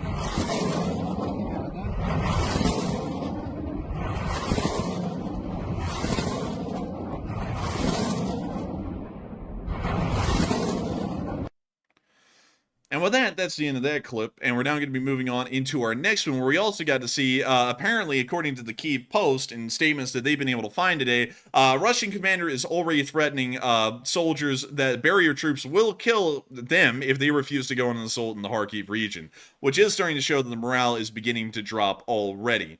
Also, I see some people in the chat saying, well, the cops can use hollow points. Why do the cops get to use hollow points? Well, because you're not at war with the cops. Like it's like Oh well, I mean, some people might be. well, some people Like, might be at war with the cops, but you aren't a nation that's at war with enemy combatants, and your enemy combatants are the police. The police in really every country are the official law enforcement of a state, local, or national government, meaning that they have jurisdiction over you, and they're not your enemy combatants, so they can use hollow points. Tear gas, which would be considered chemical warfare, that's chlorpyrifos, which is chemical warfare in a war sense. But that's also why when a cop does something like that to you, you can't scream, "You're violating the Geneva Convention," because the Geneva Convention doesn't apply to that interaction because it's not a war and they're not an enemy combatant and you're not an enemy combatant. They're the police and they have jurisdiction over you in one form or another. And also, although I will admit though, it's kind of odd though that like they're saying it's too like grotesque and like torturous to use hollow points in war, but yet at the same time the police are allowed to use them and the civilians are allowed to use them. It's like, how's that really work? And also, if they can ban the tear gas in the war, it's too dangerous. It's not right. It's unfair to use it. Then how come we're using it on civilians? I'm like that's why I say some things are kind of arbitrary when it comes to the rules of war.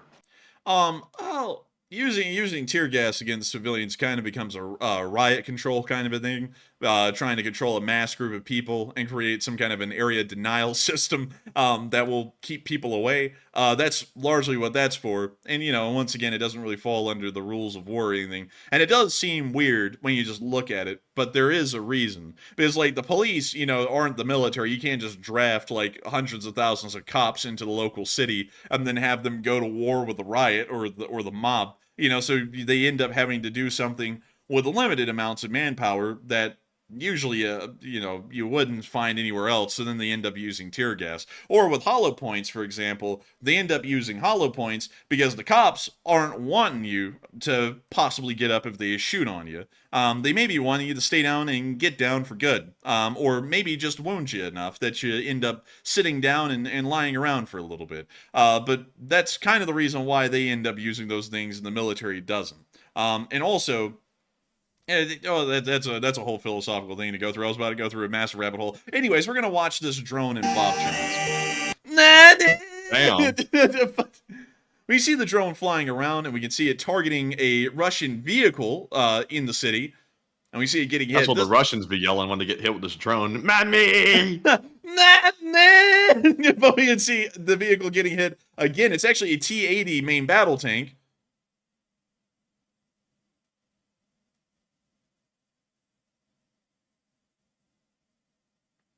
And also someone said, your local government can be as inefficient and cruel as they wish to be. Not necessarily. There are limits to what the police can do. It's not, they can't just torture you. I mean, there is a point where they can end up crossing the line themselves. But that's a whole other thing. But anyways, we can see the T-80 BVM continuing to get hit, continuing to get blown up. And that's the end of the clip right there. And with that, that's the end of that clip, and we're now going to be moving on to our next one inside of Vovchansk, where we got to see the battle moving on towards the high-rises. These high-rises are just south of the meatpacking plant, and someone just said, Enforcer, your argument would have been ridiculous in World War II.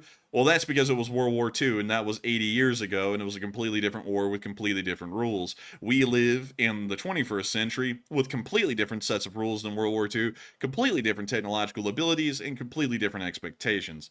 So while it may have been a completely ridiculous point in World War II, and you're correct, we aren't living in World War II, we are living in the modern day. Moving on from that, and from that building that is clearly showing that it's taken a couple of artillery hits, we have already heard that the Ukrainians are withdrawing to make more defensible positions to the front lines that we got to see today. But moving on from the Kharkiv area, because we still have a decent amount of frontline footage and information to cover, we were able to see that a Russian ammunition cache was completely obliterated outside of the area of Luhansk. We were able to see the warehouse right there, literally being leveled, and fires having spread through the fields nearby, showing that the explosion was massive and completely knocked out this ammunition supply house. Moving on from that and into our next clip near Popasna, we also got to see that a Russian Mr. S got blown up near the city.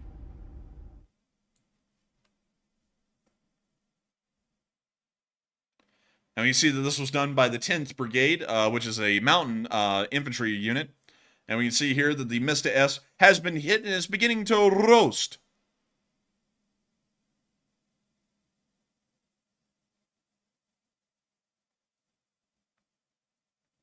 Oh, dang, dude, there was a fuel truck right there near it. They're like, oh, bleh, dude, they were flooring it. Man, drone comes in, just casual fuel truck. Oh my god, did they add that shaking effect in, or was that legit? I think that was legit. Let's go. Oh, it was probably the music, but dude, it did blow up though. That was such a big explosion, it looked like CGI. Dude, that Russian fuel truck that was backing up out of the trees, you could just hear the driver in the clip. Right. Shit. He's like, get in the way, man. Get in the way.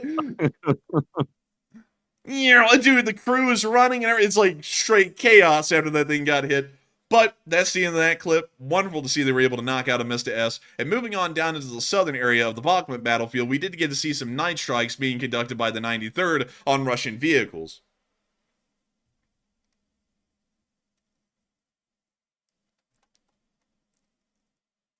And here it comes, right into windshield. Boop. Nice. Deal on nail, блядь.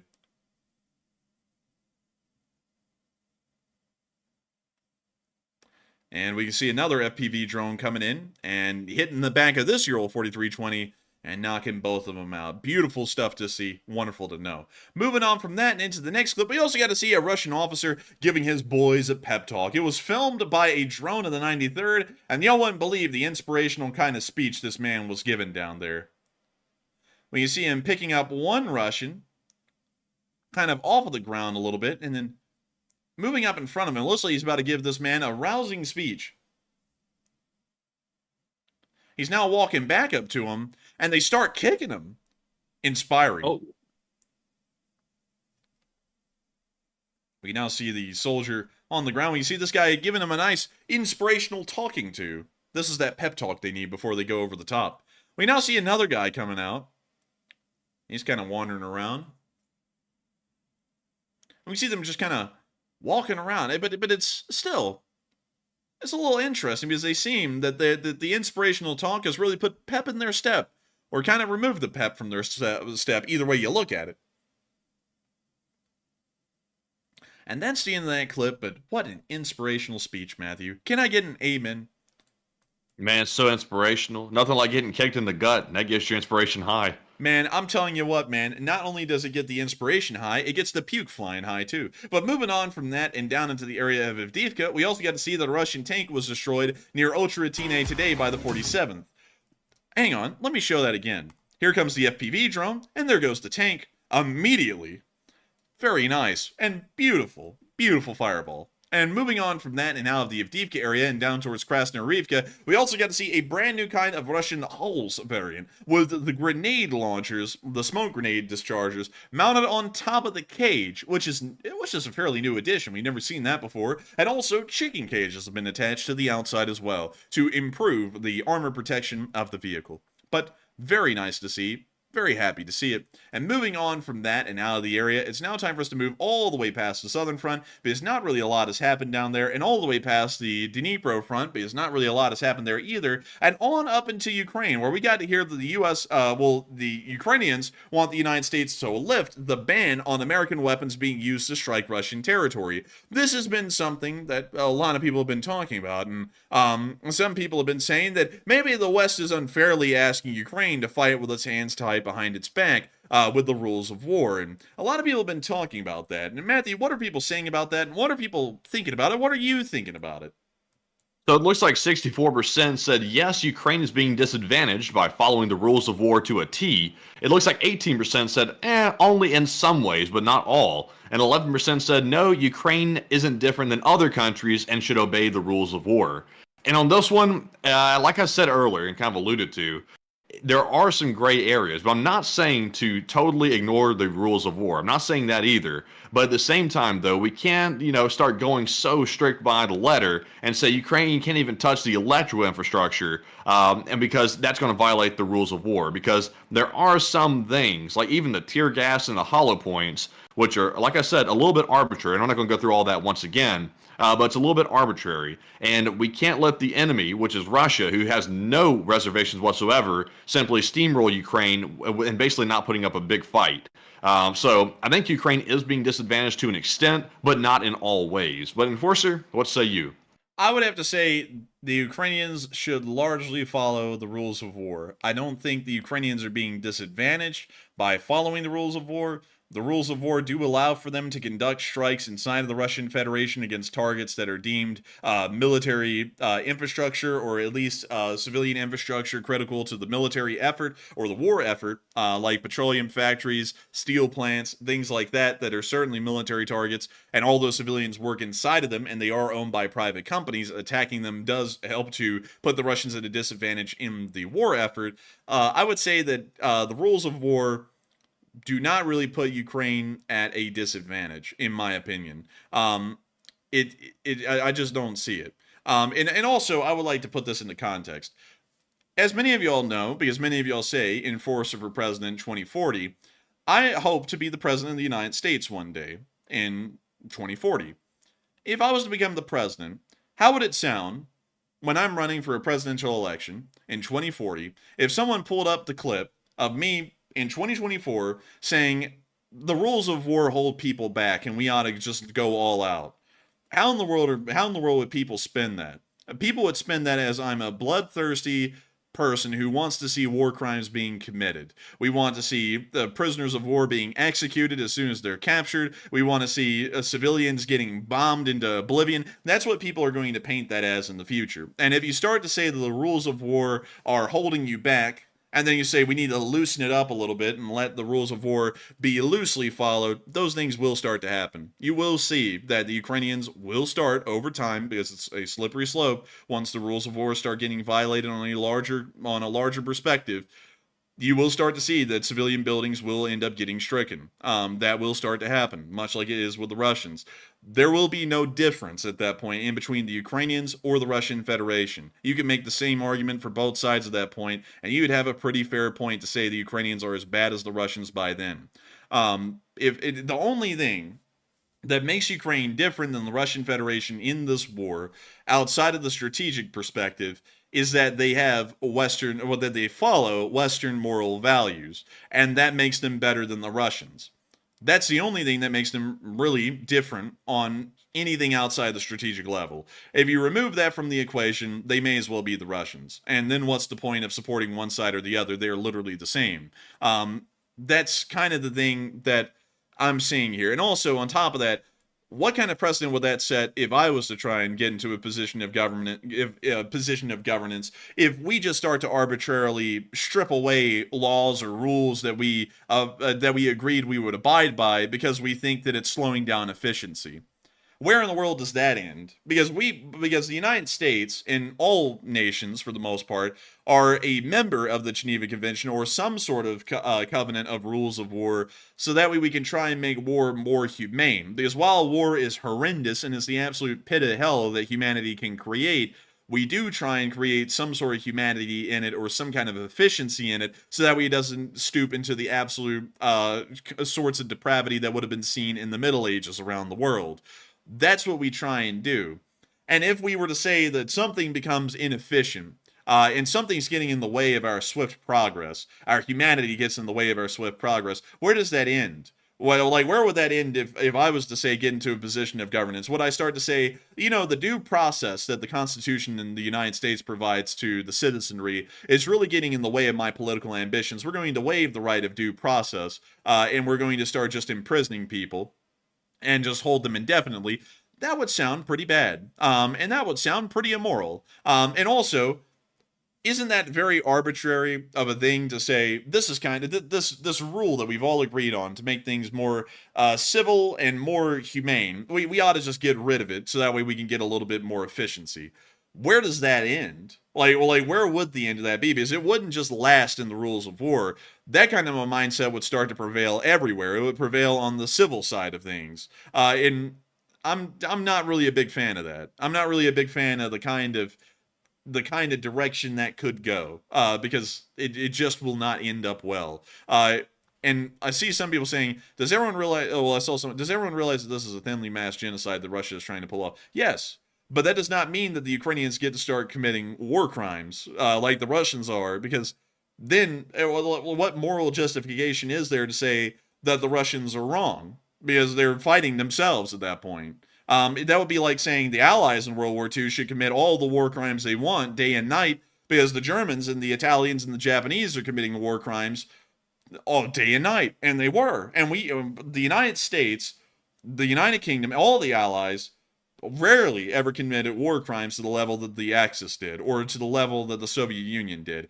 It was a drop in the bucket, and whenever those crimes were committed, we usually ended up trying to find out who committed those crimes and held them accountable on our end as much as we possibly could.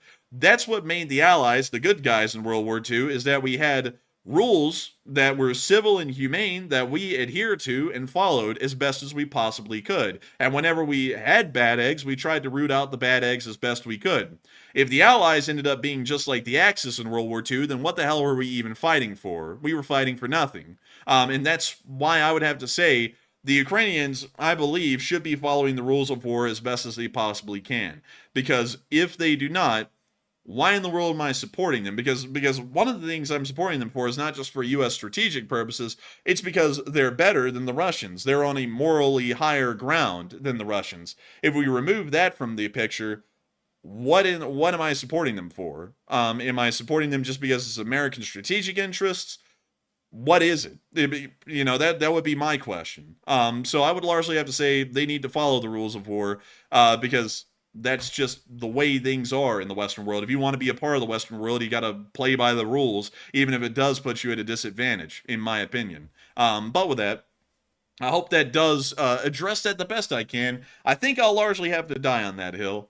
So people disagree. I get it that you disagree, but I don't think I'm going to budge from that position. I'd largely like to believe that the West is more humane and more civil than the people we go up against, even if it puts us at a disadvantage. But with that, I hope that does address that the best I can. And it's time for us, actually, believe it or not, to move on to the speech from President Volodymyr Zelensky here on day 812 of the war. And so, without further ado, here is the speech. And it is only 3 minutes and 10 seconds long. Dang it. But here's the speech. Дорогі українці, українки, сьогодні протягом усього дня доповіді наших військових, Міністерства оборони, постійна увага фронту усім районам бойових дій. Харківщина, райони поруч з кордоном, місто Вовчанськ, тривають наші захисні дії. За цей день нашим силам оборони та безпеки України, усім задіяним підрозділам вдалося частково стабілізувати ситуацію. Окупанти, який зайшов на Харківщину, всіма засобами знищують. Артилерія, дрони, наша піхота достатньо влучно працюють. Дякую кожному і кожній, хто зараз на позиціях. Так само увага усім іншим напрямкам, особливо Донеччина, Покровський напрямок, також Куп'янський напрямок на Харківщині. Ми чітко бачимо, як окупант намагається відтягнути наші сили і зробити менш концентрованою нашу бойову роботу. Реагуємо на це саме так, як потрібно, по кожному напрямку.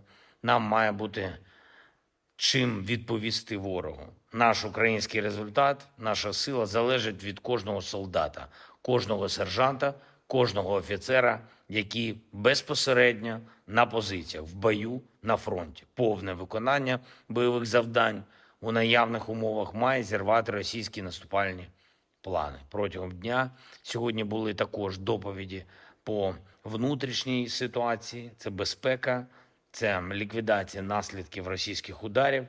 Сьогодні жорсткий удар по Херсону, російські авіабомби, Дніпро, російський ракетний удар, Харківщина, Миколаївщина, Сумщина.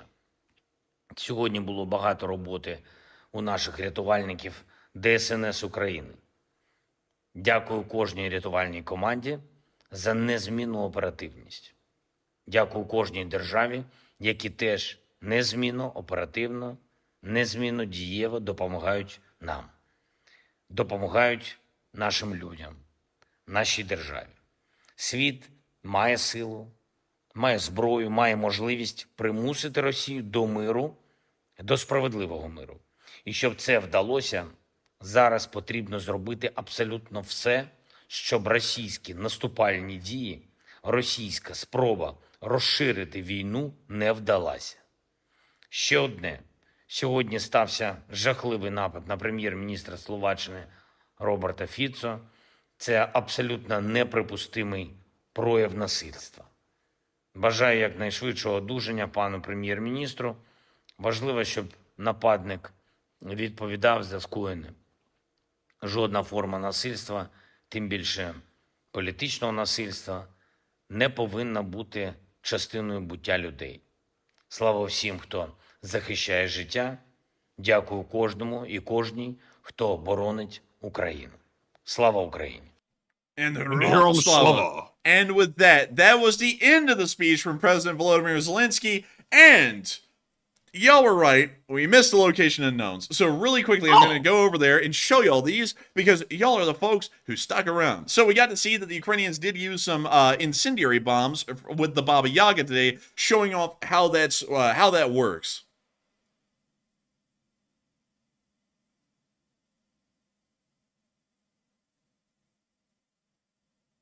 And we see here the Baba Yaga lifting off. Oh, Baba Yaga. Oh, Baba Yaga, and we can see the incendiary bomb blowing up and burning.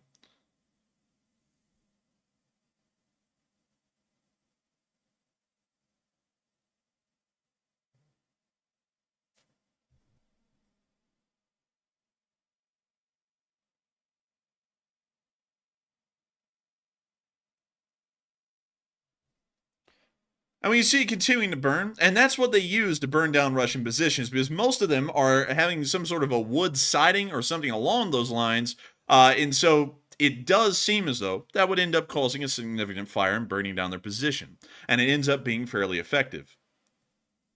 But we're going to cut that clip just a little bit short and move on into our next one. This is largely just us watching bombs burning on the ground, and we got to see a Ukrainian firing off a Stinger. And here's the clip. Отойди, отойди оттуда. Давай. Спеши, наводься спокойно, блядь, этот. Ты ж такое делаешь.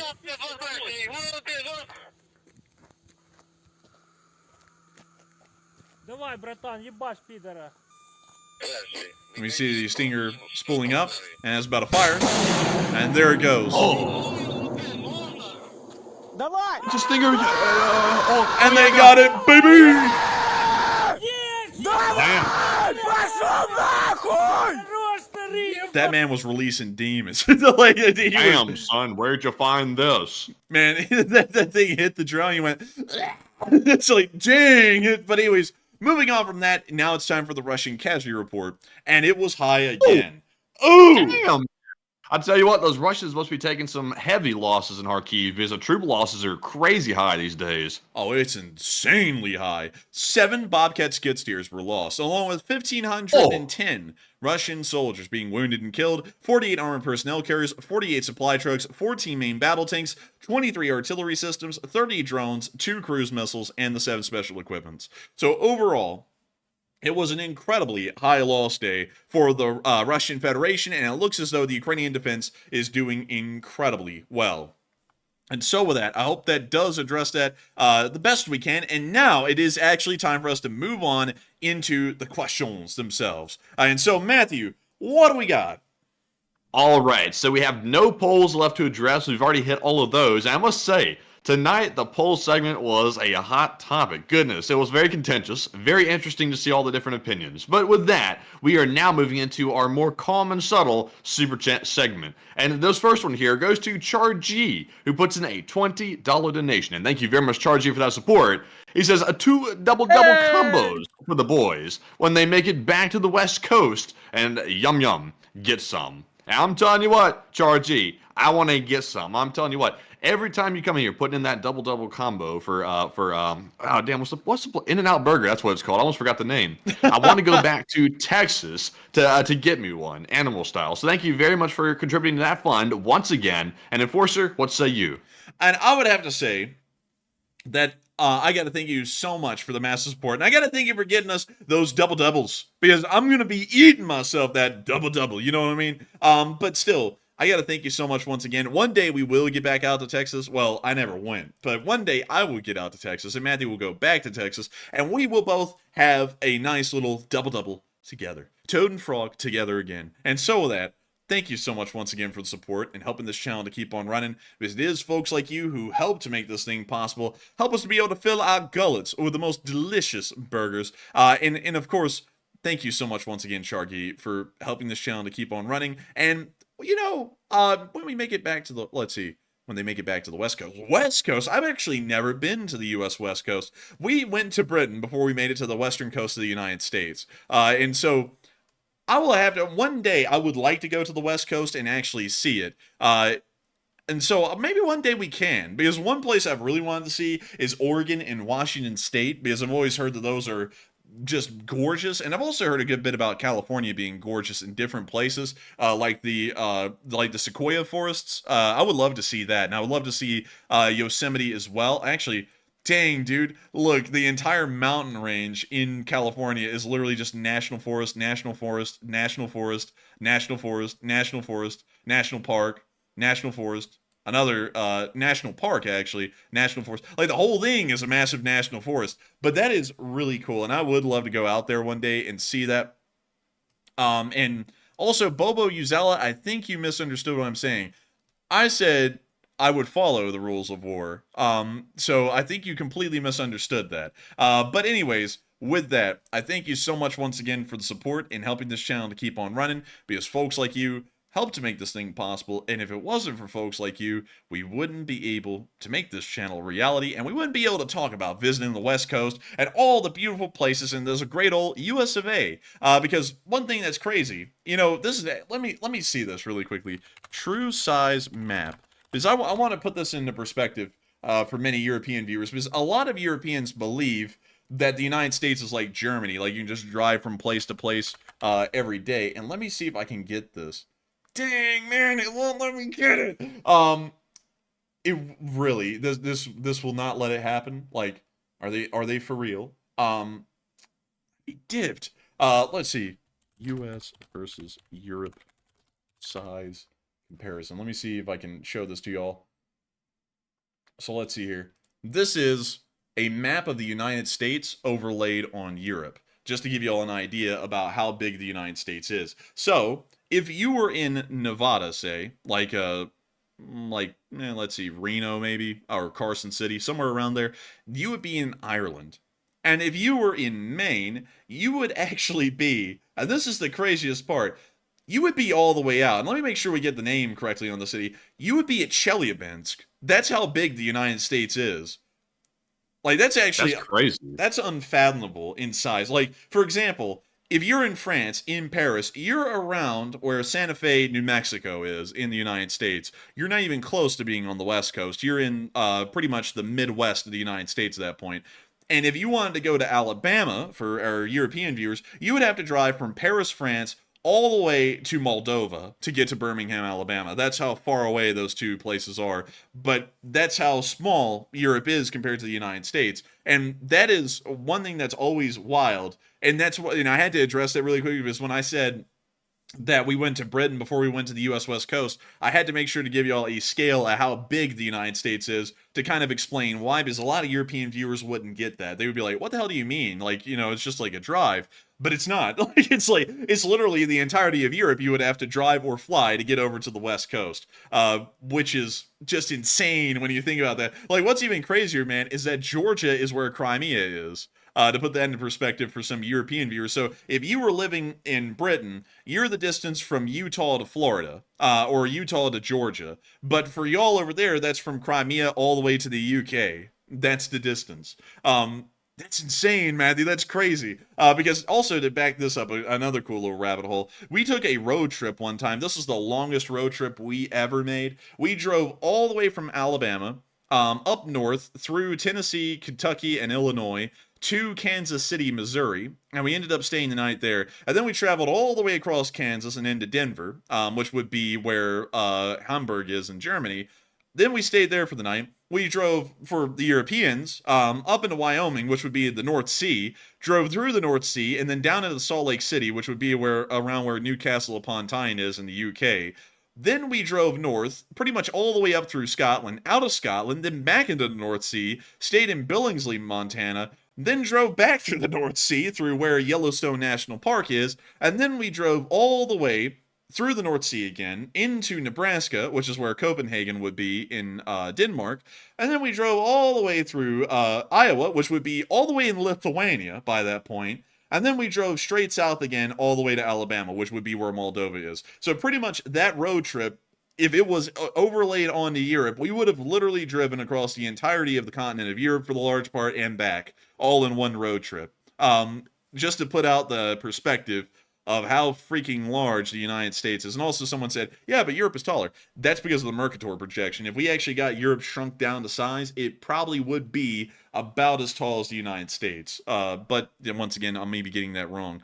We'd have to actually try and get the Mercator projection together and try and figure that out. But anyways, with that, I hope that does address that fairly well. It's kind of a crazy thing about the scale of different countries, and a lot of people are thinking that this is a flex of the United States on Europe. Not really, because most of this is empty in America. Like, really, once you pass Kansas, well, really the Missouri-Kansas border, everything from there all the way to California is practically empty, save Denver and Salt Lake City.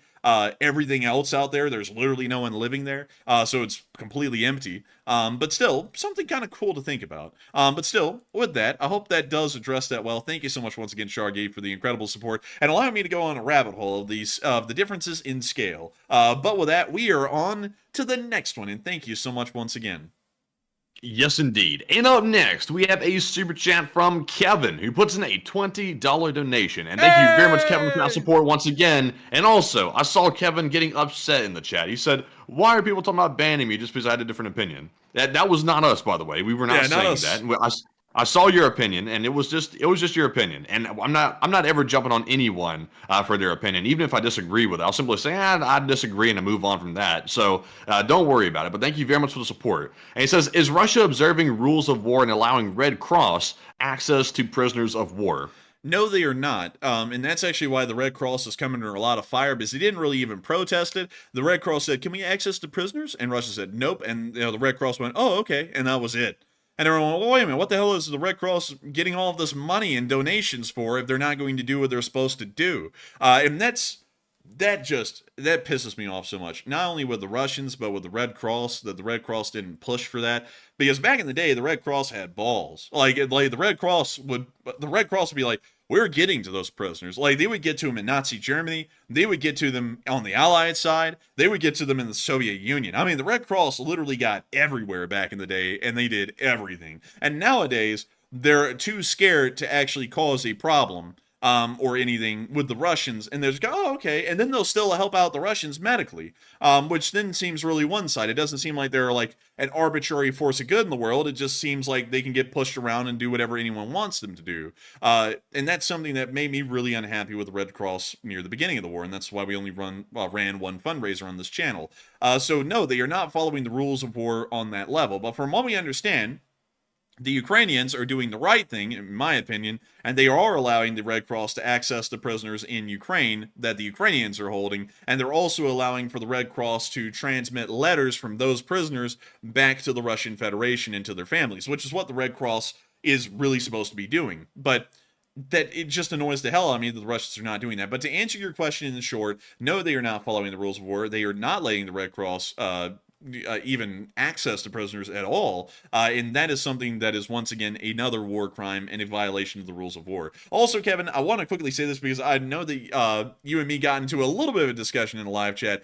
It is okay to disagree on this channel. You can disagree with me all day. And I have no problem with it because everyone's got a different opinion at the end of the day. And if I disagree with you, don't ever take that personally. It's just that I don't see the things the same way. And I want everyone to know that because some people end up getting a little bit heated in the chat beyond the point of reason. Because one thing we always have to remember at the end of the day, folks, is that just because I'm running the channel doesn't mean my opinion holds any weight. And also, on top of that, y'all's opinions don't really hold a lot of weight either. None of us are changing anything out there at this point. We're all just really chit-chatting about it and getting to talk about it here on air. And you always have to remember the stakes in our conversations here on this channel are incredibly low because neither you nor I have the ability to change anything and the way it is right now. So, we're just getting the chit-chat about it. We get to share our opinions, share what we think things should be, maybe say the way things shouldn't be. But at the end of the day, it just doesn't really mean much. And so there's not really a big reason to get extremely heated over it or get angry that people disagree. And that's why we don't get angry either, because we know at the end of the day, it's not like one of y'all is going to walk off and go change the rules of war, and it's not like we can do the same either. So, there isn't really a reason to have a Thunderdome in the chat or a Brawlhalla. We can all just agree to disagree or agree to agree. But at the end of the day, it's not that big of a deal. But still, thank you so much for the support, Kevin, and I hope that does address that well. And thank you once again for helping this channel to keep on running, because folks like you help to make this channel possible and help us to keep this thing running so that way we can agree to disagree, or we can agree to agree, or do anything in between. But nevertheless, I thank you so much once again for support, and I hope that does address that the best I can. And with that, we are on to the next one. All right, and our next one here is going to go to James Hughes, who puts in a $30 donation. And thank you very much, James, for supporting the channel and our work as well. And he says, how much armor, air power, and soldiers to win the war by the end of 2024? That is a tough question because it really is. Let's see here. Let me think of how to answer that. I hate to do that these days because I remember back in the day I used to be able to shoot off answers quickly, but nowadays I try and think it out a little bit more because we've now started to find out, because we've gotten bigger as a channel, people try and weaponize our words against us if they don't come out incredibly well. So now I got to try and kind of think out things a little bit more before I say them and word them a certain way. But as far as that goes, it's really hard to determine an exact number. Really, as long as you're overpowering the Russians on any given instance in a battle, it doesn't really matter how many tanks or infantry or air power you have. It just matters that you overpower them in single front-to-front confrontations and end up winning. So it's not really about having an absolute number. It's really just about winning the numbers game in certain places at certain times when it counts. So as long as the Ukrainians are able to keep up a 1 to 2 difference with the Russians in any area they're conducting an offensive. So in Kharkiv, Bakhmut, and Avdiivka, they ought to be able to win. So it doesn't really matter if the other areas are that bad off, like in terms of the disparity, as long as there's no offensive going on in that area, it ought to be fine. They ought to be good.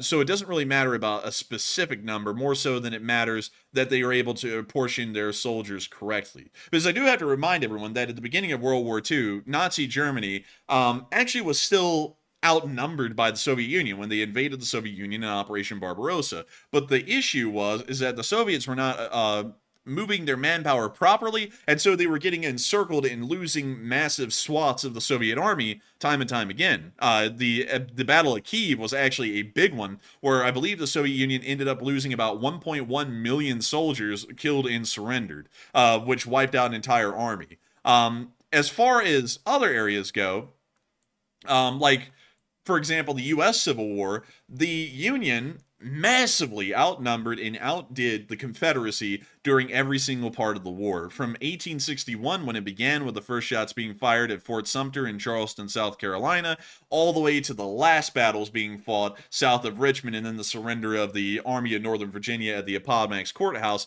the Union outdid the Confederacy in every single way in the numbers game. But the Confederacy was actually winning the Civil War up until 1863.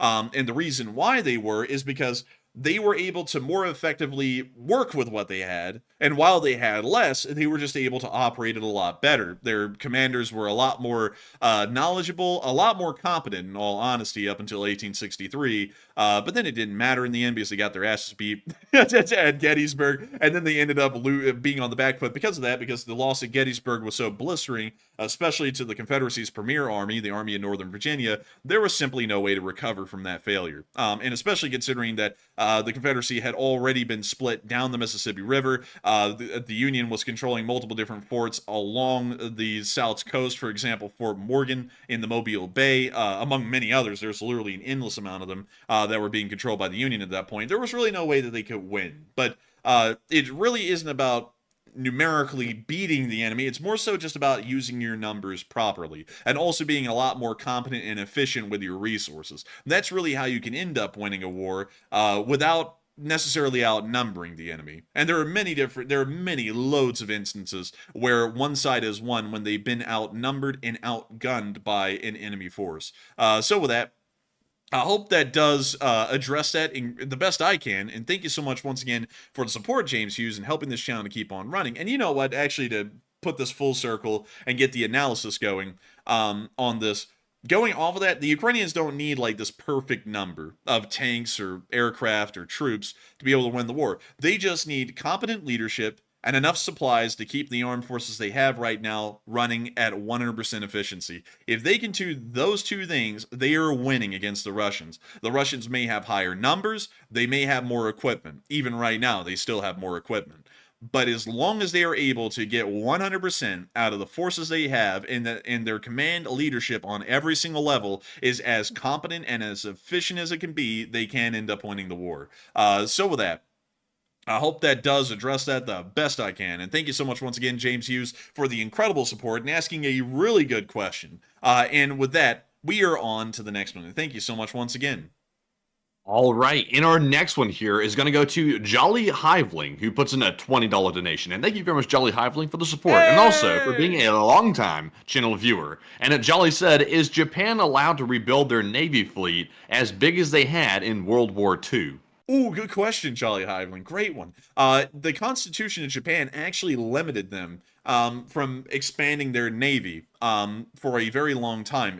The Japanese Constitution was actually written largely by U.S. occupational authorities after the end of World War II, and when Japan finally had the occupational forces removed, I believe in 1950 or 1951, the Constitution remained, of course, and so their navy was greatly limited in size. But a few years ago, they actually revoked that article of the Constitution, meaning that there is no limit now on how big can the Japanese Navy get. And so right now, technically, they could actually rebuild their Navy however big they wanted it to be. They could build it to be one of the largest in the world because there is no constitutional limitation now on what kind of ships and vessels they can have on the Navy, the kind of tonnage they are, and what number of them they can have. So technically, yes, they could build it to be as big as the Imperial Japanese Navy of World War II. The question is, would they want to do that? And the answer is probably no. Because while they will want to build up a larger navy, and they're already working on that and building those vessels, they're not going to be building a navy that's as big as the Imperial Japanese Navy. The reason is that they're kind of a member of the U.S. defensive coalition in this region that is also including South Korea and the Philippines, and for that reason, they only have to concern themselves with the area of the East China Sea and the Sea of Japan, and for that reason, they're probably not going to build an incredibly large navy because the amount of power projection they would need to do, given that instance, is a lot smaller, and so they would want to make sure to be as economically in an economic good spot doing something like that. So they probably wouldn't, but they could. And that would be kind of cool if they did, because if y'all have not seen Japanese naval vessels, they're actually kind of cool. And they still fly the Imperial Japanese Naval Standard from World War II, which is really cool looking in my opinion. But with that, thank you so much once again for support, Jolly Hiveling. I hope that does address that well. And thank you so much once again for the support and helping this channel to keep on running. And with that, we are on to the next one. And our next one is going to go to Steve T, another longtime channel legend who puts in a $20 donation. And thank you, Steve, as well for that support. It says Ukraine's independence, defined in the Budapest Memorandum, has a clause where Ukraine cannot be supplied offensive weapons to hit Russia. And if they did it, the agreement, US, UK, Russia, and Ukraine, is void and Russian territory.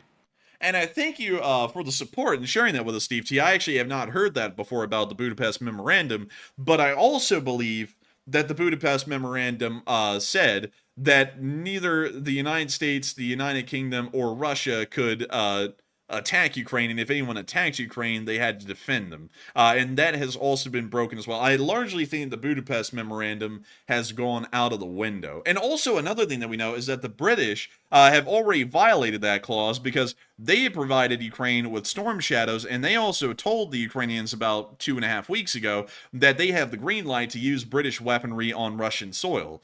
So that may be something that has already been violated. And so I thank you for sharing that, Steve T. But I think at this point, the Budapest Memorandum is full on a joke by all sides, the Russians, the British, and the Americans, because it seems as though nobody is adhering to literally anything that was written down in that memorandum. The only thing that was followed through in that whole memorandum was Ukraine giving up their nuclear weapons. But with that, thank you so much once again for support and helping this channel to keep it running, and also sharing a little tidbit I didn't know. And with that, we are on to the next one. And thank you so much once again in helping this channel to keep on running. All right, and the next one goes to Fred Matthewson, who puts in a 10. And Fred says, all of the current events and political posturing, in my opinion, is bringing World War III closer to reality, and with my lifetime, and sadly more likely in my children's lifetime. And it's possible. It is possible that a third world war could happen. But I would largely have to say, I don't think it will. The reason why I believe that is because, once again, much like in the Cold War, everyone does have nuclear weapons, and everyone does understand the implications of getting into a war with each other where those nuclear weapons could be used. It most likely would lead to the end of humanity as we know it. Now, I will say this. A lot of people overplay nuclear warfare, and they make it sound like the world will be destroyed, like, you know, like the Earth's core will crack and, like, the world blows up or something, like it's the Death Star hidden Alderaan or something like that. That will not happen. Pretty much, from what we know, from simulations and kind of people gaming it out and trying to figure out what would happen, a lot of people believe that 2/3 or up to 90% of all humanity would be wiped out in a nuclear exchange if it was to go full on. Everyone was to use all of their nuclear weapons and hit every single target. About 2/3 to 90% of humanity would be wiped out within the first few years after the bombs fell. So you would be looking at a world that did not exist the way it did. The modern technology would cease to exist simply just because there isn't enough population to upkeep it. Most of it would have been destroyed anyways. And so going off of that, the world would be pretty damn horrendous. And not only that, the ozone layer would pretty much be destroyed, because we understand that largely it was the hairspray at the Bon Jovi concerts that got rid of the ozone layer, but it's also understood that nuclear testing may have had an impact on the ozone layer as well, although a little bit less than the hairspray at the Bon Jovi concerts. And so going off of that, if thousands of nuclear weapons were all to explode in just a single instant, the ozone layer may actually be depleted to the point that really all of the UV radiation from the sun is able to get in through the atmosphere, meaning that people would probably be dealing with a massive amount of cataracts at very young ages, and the human population beyond that point would deal with a lot of blindness, which would seriously impede or hinder any kind of efforts to even survive at that point. A lot of other things will happen as well. Now, one thing I'm seeing a lot, because many people have watched the Fallout TV series, and I will have to say I've watched it as well, and that thing is unequivocally fire. I think it's actually a really good show, and me having played a couple of the Fallout games, it largely sticks up to lore, and so it's not a bad show by any metric, even for Fallout fans. But beyond that, the world would not turn into Fallout. Like, you would not see the world turn into a desert. The world would largely look the way it does. Radioactive fallout only lasts for several weeks until it completely dissipates, so the damage initially would be a little significant, but it wouldn't be the Fallout 4 or the Fallout TV series level of destruction where almost no vegetation exists anymore. There would be a lot of it left. A decent amount of it may be damaged, but it would grow back over time. But cities, though, cities would be apocalyptic wastelands. Most of them would end up being like that. So going off of that, for those reasons of explaining a nuclear war, because that's what it inevitably would turn into if we went down the gaming out of how a war would turn out with America versus Russia, America versus China, really America versus anyone, or Britain and France versus anyone, it would turn out that way every single time if the war went on to its full course and ended up ending. That's how it would end. And for that reason, I believe that a third world war is still a pretty good ways away, because nuclear weapons have put a freeze on major powers fighting each other out of the fear of what a nuclear holocaust would end up bringing. And so with that, I thank you so much once again for support. And while I do agree your fear is well placed, or more so your concern is very well placed, I would still want to remind you, and hope to allay your fear, that nuclear war, or really a third world war, and then the lead on to a nuclear war, is still a pretty good ways away. And I don't think it ever really will happen, kind of like how a third world war never happened during the Cold War. And so with that, I thank you so much once again for support, and I hope that does address that well. And with that, we are on to the next one. Thank you so much once again for support and helping this channel to keep on running. Indeed. And our next one here is going to go to Surprise It's Us, who puts in a $12 donation. Hey! And surprise, it's them. And let me make sure they did not leave a comment here, because I don't see one in the spreadsheet, and there was no comment left. Well, look, there's a YouTube girl or lady right there sitting there saying thanks. And thank you very much, Surprises Us, for that support and helping to keep the channel running. And Enforcer, what say you? And I gotta thank you so much, Surprises Us, for the support and helping this channel to keep on running. And the super sticker, it is a woman with pink hair saying thank you. And I gotta say, thank you, Surprises Us, for the support and helping this channel to keep on running. There's folks like you help to make this thing possible, and if it wasn't for folks like you, we wouldn't be able to be here running the stream right now. And so, thank you so much once again. I hope that does address that well. And with that, we are on to the next one.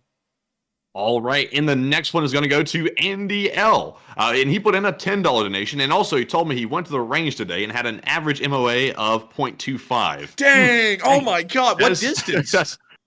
I'm not sure, but that's impressive, though. That's very good. And Andy L said, what will be the first missions for the F-16s after their arrival in Ukraine? Most likely seed operations. But Andy L, are you actually saying it was like 0.25 MOA? That is insane. Like at 100 yards, that's actually incredibly good. And if it's anything farther than that, you've got to be like the next Vasily Zaitsev or something like that, or Simoea, because that is insane. Like, the best MOA I think I've ever been able to get, and Matthew has actually seen it, I think it is sub-MOA, but I think it's like 0.9. It's like hardly sub-MOA at 100 yards. So 0.25, I mean, that I can't even imagine being that accurate with anything I have. But I could imagine getting sub-MOA, it's just not that sub-MOA. That's insane. Like, oh my lord. But still, Matthew, reread his question again, because I was so blown away by the whole 0.25 MOA thing. I got completely sidetracked. Could you reread it again? And Andy said in his super chat, he said, what will be the first missions for the F-16s after their arrival in Ukraine? It will be seed missions, equipping AGM-88 HARMs, which are anti-radiation missiles, finding enemy radar sites, and destroying them. That seems to be one of the missions that Ukraine has been trying to conduct a lot with their drone forces, and the F-16s would be a lot more efficient in carrying that kind of objective out. So that will probably be the first missions that we see them conducting in Ukraine, and it will probably create a massive stir and massive headlines, because Russian radar sites will be getting obliterated at pretty high rates by that point. And so with that, I hope that does address that incredibly well. And thank you so much once again for support, Andy L, and helping this channel to keep on running and helping this channel to be possible, and also sharing with us the absolute biggest flex I've ever heard. And also, Pro Match Series Pew Pew. Using that high-tech stuff out there. That's how he's getting these good shots. And see. Pro Match Series, I'm assuming that's a pistol, I'm assuming. Let's see. Pro Match. Let me go pull that up. Pro Match Series. Because I think he said yesterday he's going to the range to practice his CCW skills, I think. I can't find anything on Pro Match Series. I found Pro Tennis Series, but I didn't find much more than that. So sadly, at the moment, I wouldn't know. But still, 0.25 MOA of any kind, if it's with a pistol, that even blows me away further because I suck with pistols. Like, I am incredibly inaccurate with pistols. Do really well with rifles, and I shoot rifles till the end of time. But with pistols, oh my lord. Oh no. No, he's not shooting pistols. He's shooting 6.5 Creedmoor. Oh my lord. That is, what distance? That's a whole other animal. What distance was that, Andy L? I gotta know the range. Because like if it was like anything farther than 100 yards, I'm shook. Like I'm actually going to be like blown away. We got a sniper in the chat. But with that, I hope that does address that the best I can for the moment. Andy L will throw in an answer here very soon, hopefully. And with that, we are on to the next one. All right, and the next one is going to go to Andrew, who put in a 20 in the live chat, and that is their first ever super chat on the stream. And thank you very much, Andrew, for that support. And also, by the way, Andrew was laying down the barbecue recipes or some type of recipe. It sounded good. I caught a glimpse at it. Very good recipes. He's giving them to Andy L, by the way. So I think Andy's going to be putting some new stuff on the grill. But thank you very much, Andy, for that. Or excuse me, Andrew, for that. And Enforcer, what say you? And thank you so much, Andrew. That sounds so weird because many people don't hear this a lot on the channel, but my name is actually Andrew. A lot of people just call me the Enforcer. Like, crazily enough, people who know me and have known me have ended up starting to call me the Enforcer, so I'm hardly known as Andrew anymore. But that's my actual name, and that is crazy to see someone throw in a super chat with my name. But beyond that, thank you, Andrew, for throwing in your first super chat ever, because that is something impressive, I gotta say right there. And I gotta thank you so much once again for enjoying this channel and helping it to keep on running with your first super chat ever. Because Andrew's gotta help Andrews out, you know what I mean? And there's not many of us in the world, and folks like you help to make the other Andrews possible to keep on doing what they do. And so thank you so much once again. I hope that does address that incredibly well, because folks like you make me laugh a little bit, because I'm like, how the hell is there an Andrew? Just a straight up Andrew throwing in a super chat because I'm Andrew. But still, thank you so much once again. I hope that does address that the best I can. And also, before we move on to the next one, Andy L answered 100 yards. He got a 0.25 MOA and also 1 MOA, 1 minute angle at 1,000 yards. And if I'm understanding MOA correctly, Andy L, that means that all of your shots landed within a 10-inch grouping at 1,000 yards, because I think MOA is 1 inch per 100 yards. So at 1,000 yards, a sub-MOA grouping would be all shots landing within 10 inches of each other, if I'm correct. I think I'm not really sure how MOA works perfectly, but that's how I've understood it. And I was able to cite in my ACOG pretty good. It's going off of that logic. So hopefully that's what it is. Because otherwise I'll sound like a goof to anyone who's a firearms pro. Because while I know a lot about firearms, I don't really know a lot about the whole MOA thing. I'm kind of learned a little bit, but I don't think I know a lot about it. I'm correct. So dang, dude, Matthew, that's crazy. Less than 10 inches. So he's hitting a less than chest wide area. Like, he's hitting within the chest, the upper chest, at 1,000 yards. That is actually That's freaking whack. Crazy, man. That is wild. I'll be curious to know what type of optic is being used there on that. That is insane. Oh my god. Like, dude. So to put this out there for you, because that is something that's blowing me away, Andy L. I was able to get an MOA grouping at 600 yards with an M4A1 with an ACOG, shooting M193, which I think is 55 grain. It's a 55 grain bullet.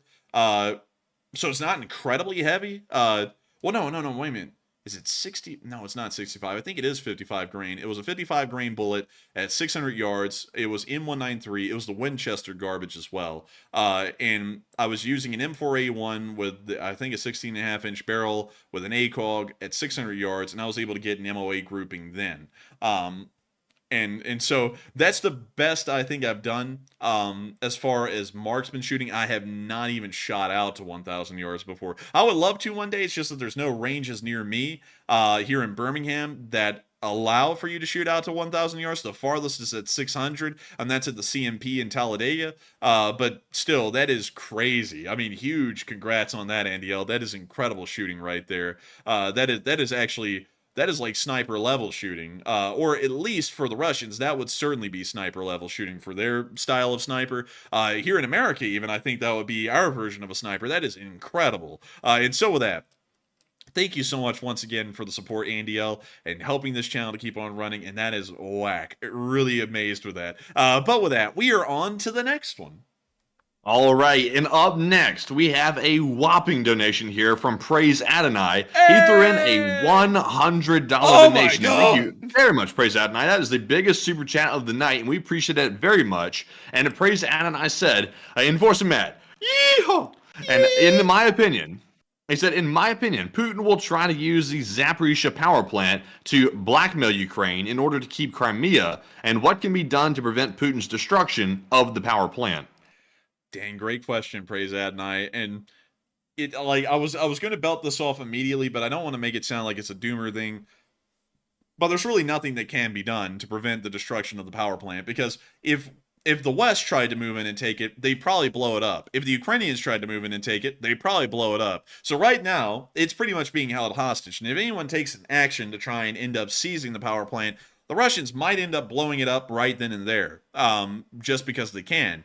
So there really is no way to stop them from doing that, because it's already in their control. They already probably have some kind of a kill switch set up to knock out the power plant, and so there isn't really much that can be done.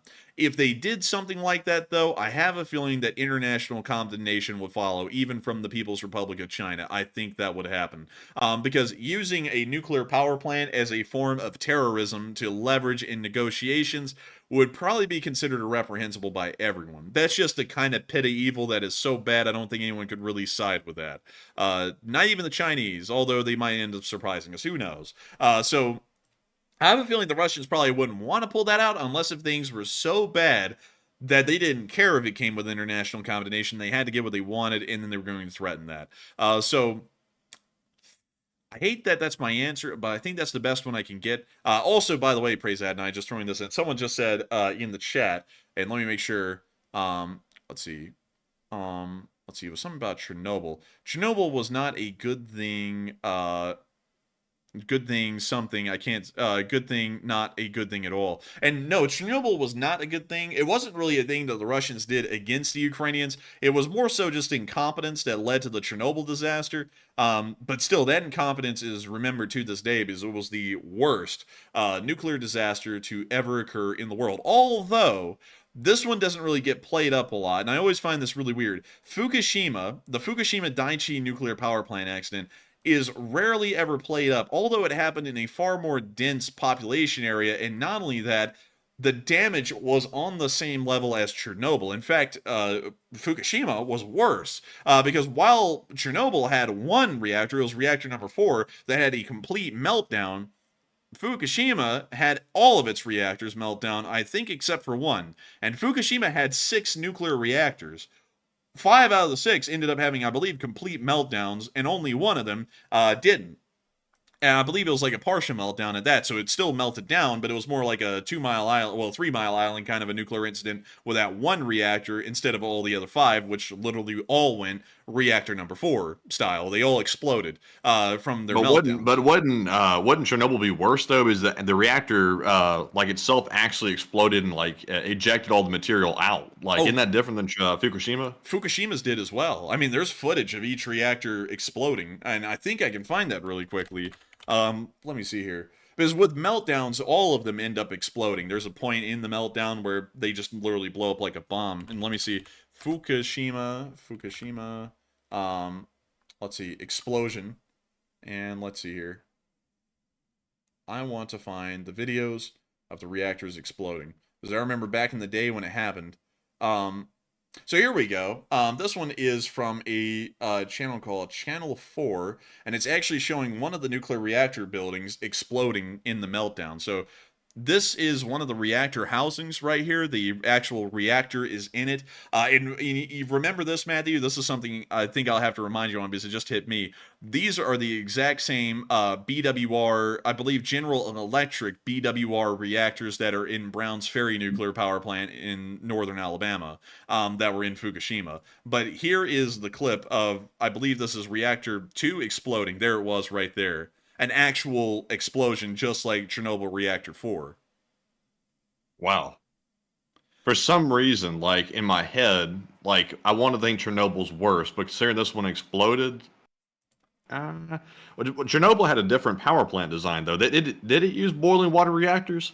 I think the Chernobyl ones were some kind of a graphite graphite reactor or something like that. But these, I think, ended up having about the same kind of impact as the Chernobyl reactor did, because once the containment structure is breached, and once the radioactive material is just in the open doing its thing and oxidizing, I think no matter if it's a graphite reactor, a low pressure reactor, I think there's something like a low water pressure reactor or something like that, or a boiling water reactor like this one is, which is a BWR. I think once they all have a meltdown, especially all the first generation ones, because the GE BWRs are all first generation reactors, which is the ones at Fukushima, and I believe the graphite reactors at Chernobyl were also first generation reactors as well. I think they all end up having the same end result when they have a meltdown like this.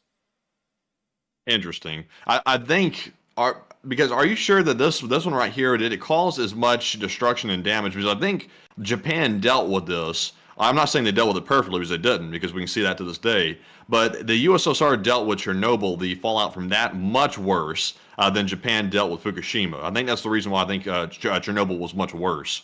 Actually, interestingly enough, let me go here really quickly and show this. According to the International Nuclear and Radiological Event Scale, the INES, there are only, I believe, 2 level 7 nuclear accidents that have ever happened in the world. And here they are, Chernobyl and Fukushima. They were both classified as the same level of disaster because both of them were as severe as each other. Interesting. I was trying to read it here. Let's see. In 2000, it's hard to believe that was in 2011, by the way. I know, that's nuts. Exclusion. Let's see. It looks like, I don't see the death toll on the Fukushima one, but the death toll on Chernobyl, and obviously that's just an estimate because the USSR covered it up, but 4,000 to 27,000. What was the death toll for Fukushima? I don't really, and of course, nuclear death tolls from nuclear disasters are always hard to, calculate, because people could die years later from cancer that was actually received from radiation from the reactors exploding. But let's see here. It displaced 164,000 people. Let's see, one person died of lung cancer 4 years later, and 2,202 people from evacuation-related stress among the elderly. So 2,202 elderly people died just from stress from being moved from their homes. And then, let's see, non-fatal injuries, 6 with cancer or leukemia, 16 with physical injuries due to hydrogen explosions, and 2 workers were hospitalized with radiation burns, and then 164,000 people were displaced. This is compared to Chernobyl, which had 2 people killed by debris, 28 killed by acute radiation sickness, 15 terminal cases of thyroid cancer with varying estimates of increased cancer mortality over subsequent decades. And then how many people were displaced? Let me go pull that one up. How many people were displaced by Chernobyl? It sounds like, just based on the death count, it sounds like Chernobyl was worse. And we know why, but it was worse. Let's see, 350,000 people were relocated due to the Chernobyl accident. So Chernobyl does beat out Fukushima in the death rate, but then again, the actual official death rate on both of them is pretty damn low. I mean, we're talking about 40 people for Chernobyl, and then with Fukushima, let me go back to Fukushima here. We're talking about one person who died from lung cancer, and then 2,202 elderly people that didn't really die from the power plant, they just died from stress from moving. And then, let's see, and that was it. Really, one person died at Fukushima that is actually attributed directly to the reactors melting down, while about 40 or so are related to Chernobyl, and then about 360,000 people were displaced, which is twice as many as from the Fukushima Daiichi disaster. So going off of that, it does seem that Chernobyl was worse, but this is the only other accident in the world that has gotten the level 7 classification by the INES. So It is You know, about just looking at this chart, though, like seeing the examples they have listed here, surprisingly, a decent amount of nuclear accidents here. Like just looking at the chart, even on the level 5 and things like that, it's like goodness, it's like it's actually more than I thought previously. And all it takes is one bad accident to ruin it all. So it's like, damn. That just shows you how important it is to have competent management of these facilities. And I know at Fukushima, it wasn't necessarily about the management being incompetent. It was more of a flaw, I think, is what the final result was that allowed that tsunami to come in and sort of overtake the facility. Well, actually, it was incompetence by TEPCO that led to the Fukushima disaster due to the construction of the power plant and also recommendations that had been made by independent government inspectors to move the power generators out of the basement due to flooding concerns from tsunamis and up onto the high ground near to the power plant. But TEPCO decided, because they were the owners of the power plant, that it would be too expensive to relocate the generators, so they decided to keep them in the basements of the reactor the reactor housings. And when the tsunami hit, of course, the water went immediately into the basements, waterlogged the generators where they couldn't come on as backup power to stop the reactors from melting down, and that's what led to the meltdowns themselves. So it was incompetence from TEPCO, the company, but it wasn't really from incompetence of the operators at the plant itself. Yeah, I wouldn't even really pin it all on TEPCO. Like, I don't know all the details, so I'm not going to pin it on anybody really. But it sounds to me like the design of the plant as a whole, which I don't think TEPCO is fully in charge of that. I think TEPCO goes out just like every other company and contracts out to like GE or one of these companies that builds the reactor. And we have a similar power plant that has a similar flaw in it right here in Alabama.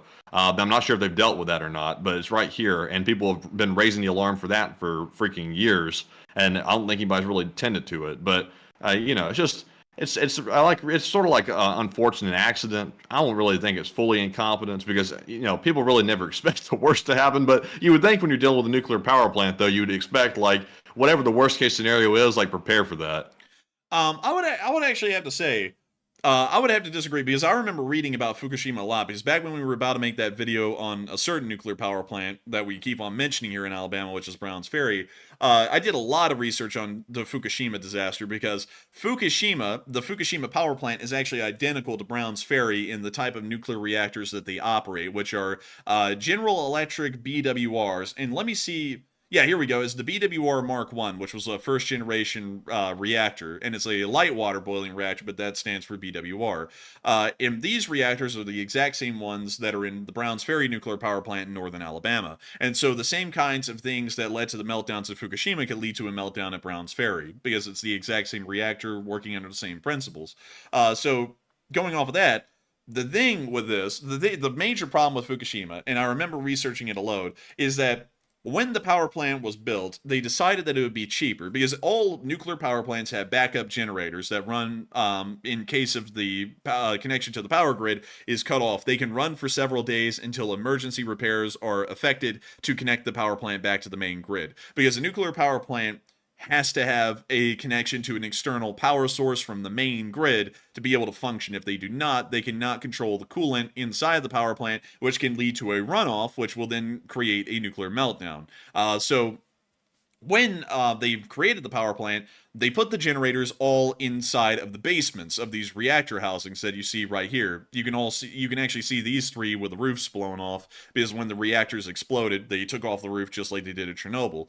But when the tsunami hit, they ended up flooding those basements. And the thing is that for years, I believe it was the IAEA as well as the Japanese Atomic Energy Association all had done inspections at the power plant, and it pointed out that TEPCO needed to do two things. One, they needed to build a seawall in front of the power plant that was much higher than the one they had. Also, it was built on incredibly low ground, meaning that even if they built a seawall, it would still most likely get swamped by a tsunami. And also, all of the generators for these reactors should be moved from their basements in the reactor housings and into some kind of a hill or some kind of a higher elevation area that was to the south of the power plant in this picture, and that would make sure that if the nuclear reactor ended up getting swamped by a tsunami, the backup generators could still turn on and operate the coolant in the reactors. TEPCO completely ignored those investigations and reports time and time again and did not improve the seawall in front of the power plant and did not move the generators. So when the tsunami hit, it immediately went straight over the seawall. It immediately went into the basements where the backup generators were and immediately waterlogged, meaning that no backup power was had at the power plant, and as soon as that happened, it was imminent that the nuclear power plant was going to have a complete meltdown from reactors 1 all the way to reactor 6. Only for some reason, I forgot what it was, but it was like by the grace of God that that reactor number 5 did not have a complete meltdown. It only had a partial meltdown, but nevertheless, it was a complete unmitigated disaster and was entirely by negligence of TEPCO that the disaster had the severe effect that it did in the first place. Because if they had listened to the inspectors and they had either increased the size of the seawall and had also moved the backup generators, this power plant would have not gone into a meltdown. It would have been a very sketchy situation, but it wouldn't have melted down. So that's what I remember. And of course, anyone can correct me if I'm wrong, because I'm sure one fact in there is wrong somewhere. But you can see right here, on-site backup power. This is the whole part on Wikipedia where they actually talked about the backup power generators being in the wrong places and inspectors constantly pointing that out. But with that, I just find all that nuclear reactor, I find everything about nuclear power so fascinating. Honestly, I have like a morbid fascination with the disasters from the nuclear situation, because there's just something about like that power behind radiation that can literally rip your cells apart. And also, it's like we're letting like humans who are prone to mistake, like it's just human nature. Like nobody's gonna be perfect. We're letting them to take control of this like immense power. And that's just fascinating to me to see us actually trying to harness that, and then all the incompetence that comes along the way and sort of like, causes these unfortunate accidents, by the way. And also I saw someone in the live chat said, are you telling me that somebody in Alabama runs a nuclear reactor? yes. Yes, yes. One of the largest in the country, by the way. It's right outside of Huntsville, Alabama, over in Decatur, I believe it is, right here on the map. This is it. This is the TVA's, which is the Tennessee Valley Authority's Browns Ferry Nuclear Power Plant, which has 3 nuclear reactors inside of it. All of them are BWR Mark 1s, just like the ones at Fukushima Daiichi, and it is the second largest power-producing nuclear power plant in the United States. The only one that's bigger than it is out in Arizona. This one produces the second largest amount of power seen anywhere in America, with 3 reactors. There also is another one. There's actually 2 nuclear power plants in Alabama. This is one of them. And then there is another one further south in Alabama, down near Eufaula, which is called the Joseph M. Farley Nuclear Power Plant, which is somewhere... it's actually a little bit further north, I believe. It is somewhere around Eufaula, though. And I be dipped. I gotta find it. Let me just type it in. The Farley Nuclear Power Plant. And how far away was I? Well, actually, I was getting down there near it. But this is the other one in Alabama. This one actually has 2 nuclear reactors. I forgot what model they are, but they're not BWR Mark 1s. They're different. And also, it operates off of a different cooling system as well, because I think the one up in northern Alabama, the Browns Ferry Nuclear Power Plant, operates off of some kind of induced fan cooling or something. I forgot the exact name. This one operates off of a different principle. But this one has absolutely no safety incidents. I mean, I went and looked through all of the inspections that were conducted by the nuclear agencies here in the United States. This thing has no safety problems. I mean, the worst thing that they reported is that a light bulb was out one year in one of the rooms, which apparently does make it onto the safety reports. Browns Ferry, on the other hand, according to public record, has had a myriad of safety concerns, and in fact, actually was one of the few in America that actually got forcibly shut down by the federal government due to it being so poorly managed. And for, I believe, 10 years, all 3 reactors were completely cold as they tried to revamp the safety efforts around the power plant. And then another time, I think it was right after it opened. It was either in the 90s or it was almost... Well, actually, no, it was right when it opened, back in the late 70s. There was a fire that happened in one of the control rooms, which almost burned all of the control that the control room had to the reactor, and they would have actually had a complete meltdown right then and there. I think about a year and a half after the power plant opened, and so that almost was a major deal. And then no real safety changes were made after that. So it's a very interesting thing. But one thing I do have to say though is that while I'm kind of nagging at the Browns Ferry power plant because it came to our attention when we started researching it that it has a decent amount of safety issues. I'm actually a big fan of nuclear power. I think it's an incredibly interesting way to produce energy. It takes up practically no land at all, and it produces such a unlimited amount of power, even just with nuclear fission alone, which is what we're doing right now. It creates such a boundless amount of electricity and power that it is the future of electrical generation. I mean, people can say whatever they want about wind and solar and hydroelectric, but this is the future, like this right here. And if we can eventually research and figure out nuclear fusion, it will be the power source of the future. I completely believe in nuclear power. I think it just requires. I think it requires a lot more funding and a lot more investments in safety measures. But this certainly is going to be the future of electrical generation, and it is such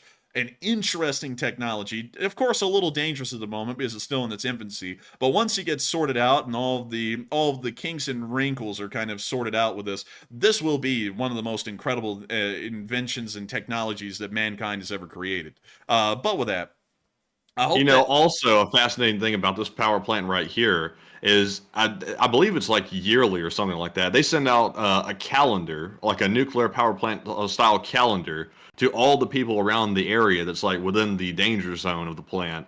I think it has instructions on how to evacuate if the plant has a meltdown or something like that. And there's also sirens all around the place and big signs that tell you like how far away you are from the radiation exposure if something were to happen. And it's just weird when you drive out to a nuclear power plant, especially that one, which we've driven out there before. It's just like a weird, like kind of like ominous type of like humming going on in the background and stuff like that. And you see these like humongous like cooling towers, like just sitting on the side. It's really like surreal, like seeing that thing in person.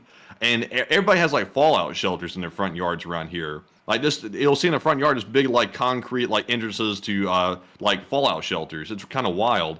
It's just so, it's like out in the middle of nowhere too. It feels like you're going into like a no man's land out here. Let's see here. Oh, we have a brand new picture as well from this place. So back in the day, they actually allowed you to drive through the cooling towers, but they don't allow you to anymore. So we can't get a modern satellite picture of that. But when we come here, those giant blue roofs in the background are actually the reactors. They're actually all in one building, which is kind of cool about Browns Ferry because usually they're in separate, like individual housings. You can tell where the reactors are. But this giant roof here houses all three reactors. Here's, I believe, reactor 1, 2, and 3. Also, over there, you can actually see one of them. That is one of the cooling towers because the cooling towers aren't always those giant funnels that you see that are very typical, at least in media, of what cooling towers look like. Cooling towers come in many different ways and forms. The whole point of them, though, is to take the boiling hot water out of the reactors and then cool them down, put them into cooling ponds, and then eventually recirculate it back through the reactor. Of course, accounting for evaporation and everything else, they eventually have to bring in more water from their main water source, and here that would be the Tennessee River, because that's where they feed their main water source from. But still, it is so interesting. It is incredibly cool. If anyone who was working with nuclear power that watches this channel could ever get us a tour of your nuclear power plant, which would be like next to impossible because they rarely ever let anyone who isn't working on the nuclear power plant into one, I would love to get a tour of one because I always find these things to be just so fascinating, and I'm really just a huge fan of nuclear power. Like for it to be safely operated, though, but beyond that, huge fan of nuclear power, and I think it is the future. But with that, I hope that does kind of address that fairly well. I could go on and on about this stuff and like nuclear power plants and different kinds of things about them and little facts. But also, Matthew is right. The thing hums. Like it actually hums. You can hear it from the street. Like you can hear it from here. And let me It's a weird humming too. It's like this, like it feels like it's quiet, but it's really not. It feels like it's like just everywhere, like when you're standing out there. Also, I saw Walter Lakota Jr. say that humming is from Cherkov light. I thought that was from the turbines, like from like the steam, like when the nuclear fuel like burns off the water and creates steam. I thought maybe that was the turbines, but I'm not sure. It's such a weird sound. It's like I'm not sure if it really is turbines. Let's see here. What is that? Let's see. Maybe it is. It could be Walter A. Lakota. I mean, I'm not really sure. I always thought, though, that it, like Matthew, it was the loud hum of the steam turbines, because those steam turbines, actually here are the reactors right here. all under one roof. But this building here, the one that you see up front, that's actually where the turbines are in this reactor. And so the steam is produced by the boiling of the water here in the actual in the boiling vessel, or the BWR Mark 1. And then all of that steam is transferred through pipes into 3 massive steam turbines that make up most of this building up here on the northeastern side of the compound. And those turbines are huge. I mean, like, they are some of the biggest things you would ever see on Earth. I wish we could find a picture of one. I bet it would take a lot of looking, and probably looking through construction pictures to find y'all a look at the turbine, but they're massive. And the amount of energy that this power plant produces. Let me go really quickly to Browns Ferry nuclear power plant. Because it is... You know they have a bank right to the right side of it, by the way? They have a bank right outside the power plant. TVA Community Credit Union. TVA Bank right there. Man, they're like, man, I just got my paycheck. They walk right out the door and right over to the bank.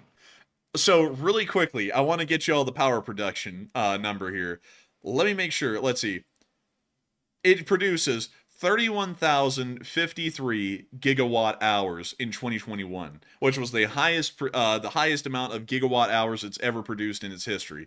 And that is the second largest in the country, by the way, in nuclear. Actually, it's now the third largest nuclear power plant. It's actually been overtaken by the Vogeltay nuclear power plant in Georgia, if I'm pronouncing that correctly. Because it used to be that it was just Palo Verde was larger than Browns Ferry, but now it's also the Alvin W. Vogeltay electric generating plant, which is in Georgia, just a little distance away. But this thing is crazy. And let me see if I can find y'all a energy measurement for gigawatt hour. How big is a GWH? And let's see here, gigawatt hour. How big is that? It is as big as 1 million. Gigawatt hour unit. Let's see. It represents 1 million kilowatt hours, but that doesn't really tell us much. How many? Oh, okay. So here we go. 1 gigawatt hour, just a single 1 gigawatt hour, can power 750,000 homes. So Damn. it produces 31,053 gigawatt hours, meaning that you know what, let's do the math on that, because that's going to be ludicrous in number. So 31,053 times 750,000, because each gigawatt hour is 750,000 homes. It is powering 20, like if all of those gigawatt hours were produced on a single day of the year, it is powering 23 billion homes. And 23 billion homes at one nuclear power plant. That's the kind of energy that this thing produces. You just cannot beat that. I mean, no amount of wind farms, no amount of solar farms can beat this thing. This thing will win every single day. And look at how little land it takes up. It's practically nothing. Like, it looks like anything else. It looks like this factory just further up the road that's a paper mill. That's what it looks like. It's about that big, and it is able to power... Hell, I don't know how many homes a day, but it's able to power hundreds of thousands, probably if not millions of them, making up a large amount of the power grid here in Alabama alone. I mean, that is insane. But with that, I hope that does address that well. And with that, it is time for us to move on into the next questions. But still, thank you so much once again for the support in helping this channel to keep on running Praise That Night, because that was the rabbit hole that got us all the way down this thing. But I hope I was able to address it well, and also go into nuclear power a good bit, because while it is a little dangerous these days, well, it's always been a little dangerous like everything has been, I still think it has a lot of potential, and is certainly going to be the future. And so with that, I hope that does address that well, and we are on to the next one. And the next one goes to Sully Canuck, who puts in a 20. And thank you very much, Sully, for your support as well. Hey! He said, where's the marmot? And take one from the chat. We haven't had that for like 2 days. That's crazy. And thank you, Sully Canuck, and it's time. It is time for the marmot. Oh, hello there. Hey! Would you like It's a the plum? marmot, sir. Would you like a plum? Or would you like a rock? Or would you like some juicy cake? What would you like, Governor? Juicy cake. Man, the marmot's pimping himself out today. Oi, Governor. Speak with a fly. Oh, man. Could I have some of that juicy cake? Oh, man. Aw, man. I was wondering if you could spare a viewer or two. Times are getting rough these days. Oh. Piss off, Governor. You do what you're told. Oh, dude, someone said it. Steven Gerrard said it before you even said it. He said, do what you're told. He sure did. Oh, man. Man, he said, "Oh man, you're gonna bow down. You understand me? Oh man, I sound kind of like the guy with the worm in the brain. Oh man." And then the marmot said, "Listen, man, you'll do what you're told." Dude, better yet, man. He's down here going, "Oh man, I don't want viewers to be here for the kind of content I cover. I want the viewers to be here for me." Dude, not the narcissism. Oh my god, it was overflowing. Jeez. But beyond that, I do have to say, thank you so much for the support, Sully Canuck. Our member of the Lead Spring Army from Toronto, London, Ontario, and not only that, a member of the Canadian Navy, a veteran of the Canadian Navy, actually. And I got to thank you so much for the support and helping this channel to keep on running. And of course, wanting to see Alan the Marmot. We love Alan the Marmot, and it's incredible to know that you're here with us tonight and helping this channel to keep on running, and not only allowing that everyone to see their favorite Marmot. And so with that, thank you so much once again. I hope that does address that well. And with that, we are on to the next one. All right. And also, I see folks got my reference, by the way. I was hoping people would get the reference. Otherwise, it sounded odd. But anyways, moving on to our next one here. We actually have several from Kevin. I'm going to start off with the last one because he said something here that I think he wants to make a priority. He put in a 10 and said, "I love you guys, and I probably came across more heavy than I meant. It just breaks my heart that Ukraine are losing lives for a stupid reason, so emotions are high." Oh, no problem at all. Sometimes, and I don't mean to sound like this because a little while ago, man, he was like, "Hey, dude, don't get angry over text." I was like, "No, I'm not getting angry." Sometimes I may sound like I'm getting angry, but sometimes it sounds like that just because I'm trying to emphasize a point. It doesn't mean I'm getting angry at all. Like I'd never get angry or heated running this channel. If it ever sounds like that, sorry, that's not the way it's supposed to be coming out. And if the tone sounds like that, that's not even how I'm feeling at all. It's just that I'm trying to make sure to really hammer down my point and try and get across my perspective. So sometimes I start ending up sounding more serious, maybe sounding a little bit more angry, but that's not at all what I'm trying to come across as or make people think. So if you ever thought that, do not, and because that is not what I was trying to get across. But I do have to thank you so much for the support, and it's perfectly fine to disagree, because I know that I think from what I was understanding talking with you in the live chat, you disagree with my standpoint, but that's fine. I mean, like, you're a person just like me. You can have any standpoint you want, and there's nothing wrong with it. There's nothing wrong with mine. There's nothing right about it either. Same with yours. It's just a group of opinions, and opinions are never right or wrong. They're subjective, and so I got to thank you for your support, and I got to thank you so much for wanting to clarify that. I wouldn't worry about it at all, though, because no offense was taken on my end, and if people were taking offense in the chat, I think they were misreading it, or maybe getting a little too vehement themselves. But everyone's always got to just take a step back and remember, all we're doing is talking here. That's what all of us are doing. We're not changing anything. We're not going to be, making stuff happen just because we say it. It's just a bunch of thoughts. It's just a bunch of opinions, and nothing's ever wrong. Nothing's ever bad about it, and nothing's wrong with people disagreeing. And I always want to make sure that people keep that in mind and make sure to always be reasonable. And it's totally fine. I mean, like, if you still disagree with me, that is completely fine. I would in fact applaud that. I would like to know that you stick with your guns and believe what you believe, because that's what people ought to do. And so with that, thank you so much once again for the support and helping this channel to keep on running. I hope I was able to address that fairly well. And with that, we are on to the next one. All right, in our next one here is actually going to go to another longtime channel legend. It's Margaret Hemsley, who puts in a 31 Australian. And thank you very much, Margaret, for that support once more. She says, "So good to see Monkey Madness in the chat." And yes, it is. I'm glad to see him back, by the way. It's been a good minute. And Margaret says, "My question is, what anti-tank rifle was used in Finland in World War II, and why can't it be used now? And have a look. They put it on skis. And I missed those short war vids, but I understand." And I hate to hear that, Margaret Hemsley, and I hope that we've been able to make that up over the past few days, because we have been putting them out at more frequent numbers now because there's a bit more news out there. But still, I hate to hear that you're missing them because we try and put them out, but whenever there's not really enough news for us to make a quality news summary, we don't put them out. But still, I hope that you've been enjoying the ones recently, and I got to thank you for the support as well. And to answer your question, Margaret Hemsley, the anti-tank rifle that you're talking about is the Lottie L39, which is a 20mm Finnish anti-tank gun. Why do I know that? I don't know. But I do know it, and it is pretty cool looking. That's what it looks like right there. That's pretty sick. Yeah, you know what's really sick about it, Matthew? It's upside down. It's a crank. Oh. Have you ever seen one of these things fire? No, I have not. Let me go pull it up on YouTube then, because you got to see this. It is whack. Like, Lottie L39 shooting. There we go. Let me see if I can show this to you. Let's see here. Will they fire more than one round?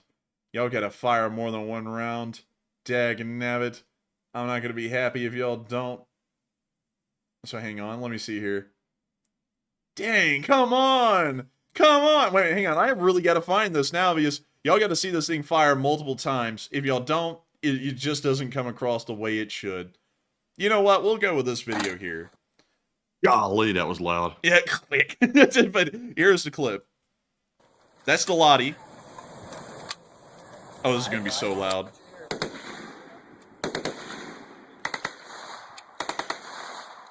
Somehow the bolt was louder than actual firing. Yeah. Well, actually, it hasn't fired yet. Oh. There we go. That was it firing. But one thing that's cool, and I can't find a video showing it, is I think the cocking handle is this giant lever here on the side, and I have to show this. I have to show them firing multiple rounds, because when you see it, you won't unsee it. You'll be like, oh my gosh, like, they actually, like, almost had to, like, crank this thing, and dang, man, I gotta find it! Does this one show it? Hang on. Maybe? Wait, hang on. Maybe this one will show it. I'm watching it here. Dang, everyone only shoots one round, and I think they get scared by the firepower, and they put it down. Like, I'm very saddened by this, because I want to show it in full action. So, here's another clip of the Lottie firing.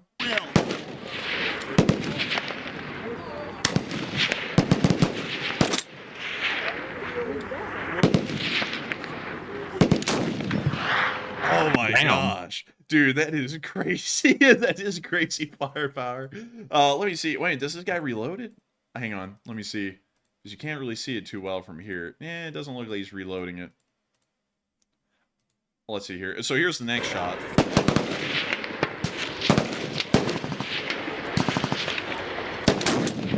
Oh, dude, I would love to shoot that thing. That would be cool. But beyond that, this is the anti-tank rifle that was used by the Finns in World War II. It's the Lottie L39. Sadly, I cannot find y'all, like, a lot about how it works. If y'all want to see how it works, though, and I don't really want to show their video because, you know, it would be a lot to show, go check out Forgotten Weapons YouTube channel, because they have a full, like, 15-minute video about the Lottie and also showing how it works. Because I believe, if I remember correctly, you would put in this giant magazine on top of the rifle, and then you use this little handle right here. You literally, like, push it, I think, forwards, and then you pull it backwards 180 degrees, and that's what chambers around into the Lottie. And I think beyond that point, it becomes semi-automatic. But it is really cool to watch, because they literally use, like, a crank handle, like you would see on, like, a pumping station to get that thing loaded, which is really cool. But beyond that, you could use this in the modern war. You could use this against BMPs, actually. So I don't know why they're not using it. Well, then again, 50 BMG can punch through the armor of a BMP too. So you could also do that as well. But you could certainly try and use something like this, a large anti-tank gun like this in the modern day, and it probably would end up faring really well, especially considering that a lot of Russian vehicles these days are BMPs and different kinds of lightly armored personnel carriers. This would punch through their armor. So I would have to say, a great question, Margaret Hemsley. Why don't they use this? It could certainly be used now. There is certainly a role for it. Maybe it's that they don't want the infantry to carry around much, but then again, this would be a lot more economic than hitting a BMP with a Kornets or a Stugna or a Concours, because those missiles cost a lot of money, and a 20mm round doesn't cost that much. I think it'd be like $40 a shot, which is not much compared to tens of thousands of dollars for an ATGM. And so, with that, and also, as I saw Schotten Mulker say, it's too carrysome, or probably too heavy is what they're trying to say. Probably really not. I mean, it's not that heavy. You could put wheels on this thing, actually. You could cart this thing around like a little tote bag.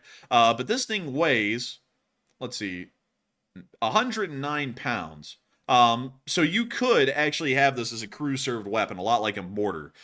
You would actually have to make this thing a crew-served weapon at 109 pounds. It would have to be carried around a lot like a mortar. You could have 2 guys carry this thing, or maybe 3 guys carry this thing in different parts, slap it all together, and then start using it on the front lines. But there's certainly no reason that it couldn't be used in Ukraine. This thing actually would have a place there. And so with that, I hope that does address that fairly well. And also, I saw someone say depleted uranium would have a good. Man, have you seen what 20 millimeter can do? I mean, this thing is almost 2 feet long. This thing is as long as a corgi. Like, that's how big these shells are. And I believe the armor penetration on these was actually really good. It was like 40 millimeters or something like that. It was maybe even a little bit more than that.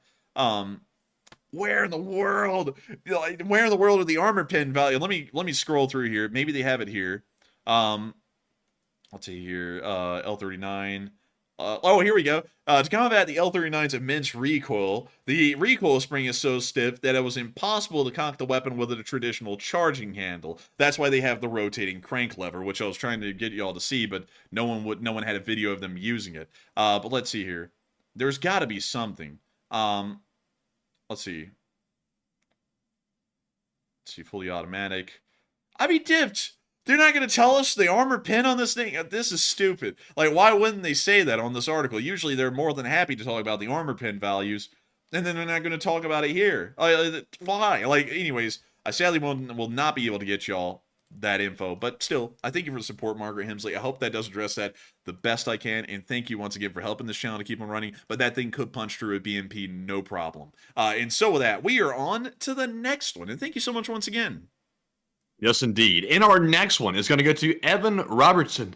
Excuse me. Hey! And it's Evan Robertson HD. He throws in a very generous $20 donation. And thank you very much, Evan, for your first ever super chat of the stream. Very generous of you, and we appreciate it very much. He says, the babushka, I think they meant to say maybe babushka, was from Drohobych. And she hated Russians every day of her life, and she would be proud of Ukraine standing strong in the face of the onslaught and Slavic Ukraine. And thank you so much for the support, Evan. And also, babushka is actually the Ukrainian version of babushka. So it's it's a little different. But beyond that, I got to thank you so much for the support, Evan Robertson, HD, high definition. And also, really cool to know that she was from the town of Drohobych in western Ukraine, which is really interesting. I've never looked at this town, but it doesn't look that bad. It's actually pretty nice. And look at this. We got that Bonorter, Drogo Vicini. I don't know what that is. I have no idea what that is. But this van, I gotta say, I kind of respect the colors on it a little bit. And also, look, they already had like Ukrainian soldier advertising in the window. This was in 2015, by the way. But still, really cool town. I like it. I think it's nice. And also, I bet you she would be proud because the Ukrainians have stood for 812 days, well beyond what anyone thought they would be able to do, and they're still doing incredibly well at the moment. And so with that, I hope that does address that incredibly well, and thank you so much for your first supports of this channel and helping it to keep running, Evan, because you're helping us to make this thing possible, because we only run it through viewer support. There are no sponsors and no ads on these live streams. The entire channel really runs off of viewer support alone, and I got to thank you so much once again for helping this channel to be possible and helping to make it a reality, because if it wasn't for folks like you, we just simply wouldn't be able to be here right now and keep this channel running and make it possible. And so with that, thank you so much once again, and I hope I was able to address that incredibly well. And with that, we are on to the next one. All right, and the next one goes to Kevin once again, who puts in the 10 and says hitting refineries could be considered civilian if you really look at it. They are manned by civilians, but their work benefits the military and civilians, and it seems like that line has already been crossed. And Kevin, that's to my point as well. It's, in my opinion, a lot of this infrastructure, which is being labeled civilian or military, is most of the time dual use. So when you see arbitrary rulings saying this is solely a military or a civilian target, I take somewhat issue with that because that arbitrary ruling hampers Ukraine tremendously from defending their country by basically leveling the playing field. So I would tend to agree with you. But Enforcer, what say you? I would have to say that it is used a bit by the civilians, but at the same time, like I was mentioning earlier, the military runs entirely on oil, completely. The civilians do as well, to an extent, but at the same time, the military requires oil to run. If you knock out their ability to fuel their armies, they lose the war. And that's kind of why it's considered a military target. Now, let me actually go see, because this would be a good question to answer, Kevin. Why are things deemed military targets? And let's see if we can actually just find a different answer than what I'm saying, military targets, because maybe there's a better answer than the one I'm giving. Let's see. According to the International Committee of the Red Cross, and so let's see here. Let me see what they have to say about it. Let's see. This is the Spanish website for the Red Cross. I think we'll just read it from here. So this is the excerpt from the International Committee of the Red Cross. A military target for attack is that, through its nature, content, or use, would make an effective contribution to the military actions of the other side, and the neutralization thereof would give the attacker a clear military advantage. So that's apparently the concise definition, this right here, according to the International Committee of Red Cross, of what is a military target. So going off of this ambiguous wordage, you could actually make the argument that really anything could end up being a military target. To be quite honest, you could say that a power plant is a military target because, through its nature, content, or use, it is making an effective contribution to the military actions of the enemy. And so, to be quite honest, I mean, I guess it's just really where you want to draw the line. I generally draw the line wherever it starts to affect the civilians more than it does the military. If it ends up being a huge detriment to the military and an inconvenience to the citizenry, I would consider that to be an okay target to hit, like an oil refinery. But if it's something like a power plant or electrical substation that knocks out power mostly to the citizenry and the military isn't really that greatly affected, then I would say that that's crossing the line a little bit to me. It's really more so who is getting affected the most, the military or the civilians. If it ends up being the civilians, I say that the target should be out of bounds. If it's the military that's mostly being affected, more so than the civilians, I would say that that is a military target that should be destroyed. So really, yeah, I mean, it's actually that ambiguous that you could really just make the argument of where do you actually cross the line here, instead of the hard line that we've all been trying to argue on this channel either exists or doesn't exist. But with that, I hope that does address that fairly well, at least from what we can see from the International Committee of the Red Cross. And thank you for the support and opening up this once again to another deep rabbit hole discussion. But with that, thank you so much once again, and we are on to the next one.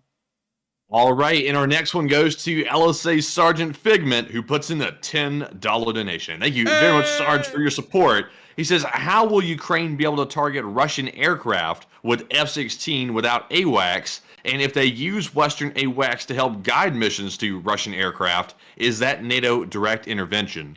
I have a feeling that most likely would be classified as NATO direct intervention, as they would be involved in the air campaign at the moment.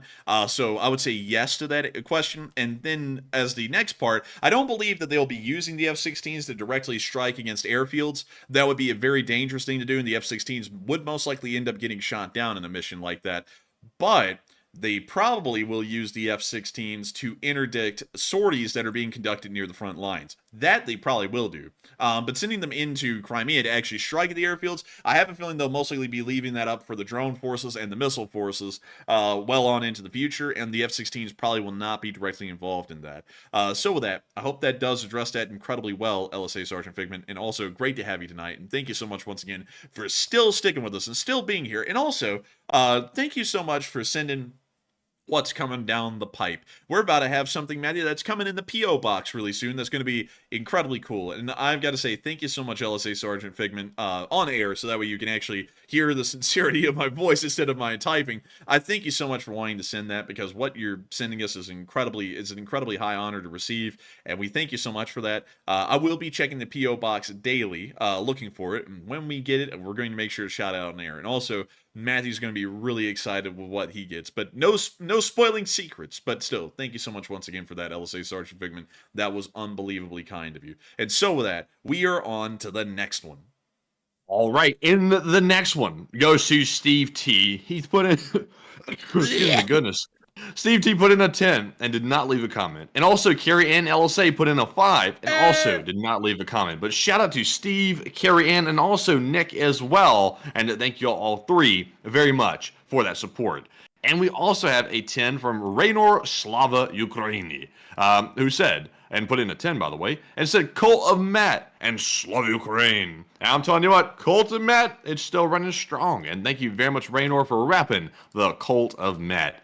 And I seen that we pissed off some people out there by saying we have a cult in here. It's just a joke, people. It's just a joke. I saw some people running around Twitter talking about, the Enforcer channels out here are promoting cult. They're promoting a cult. I was like, oh my God. It's like, What? Seriously? It's Who like did we're that? literally just in trolls. It was trolls. But people are like taking the Cult of Matt joke and they're running it literally into the ground. It's crazy. But the Cult of Matt still lives on. But thank you, Raynor. And Enforcer, what say you? That's crazy, man. Dude, it's crazy how people like one thing that I'll be quite honest with y'all. The larger we've gotten, the more people try and take our words out of context and use them against us. But this particular group, from what I understand, which is most likely associated with the reeking of hot dog water, has been at it for an incredibly long time. But that is funny to hear that because, you know, we sit there and joke around about the Cult of Matt. It's not an actual joke.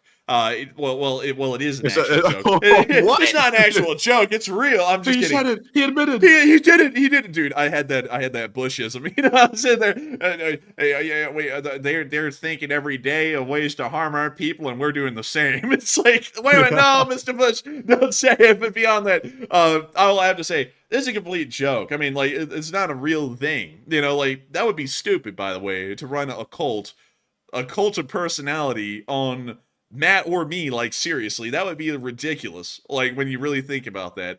But hey, if anyone wants to like paint up pictures of us like we're Nicolae Ceausescu, all for it. I mean, like, you know, go at it.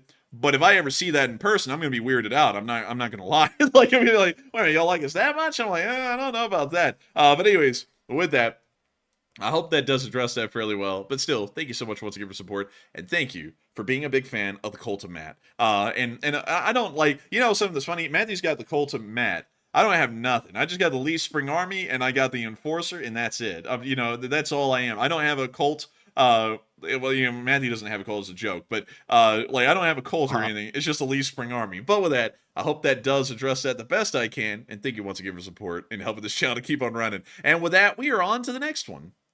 And also, I see Panama Floyd threw in a 20. And thank you very much, Panama. Two chests. Those cop.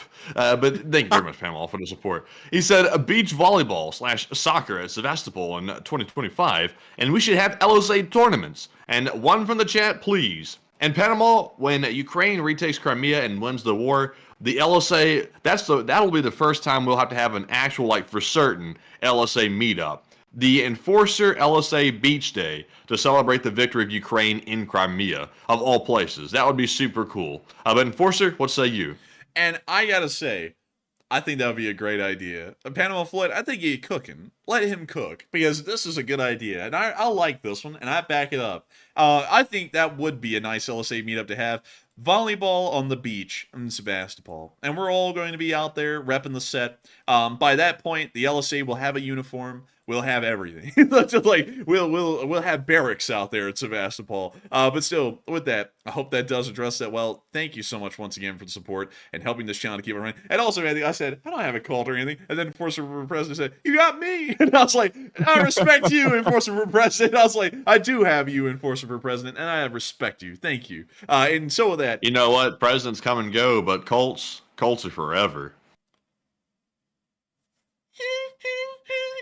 like horror music stuff. But you know,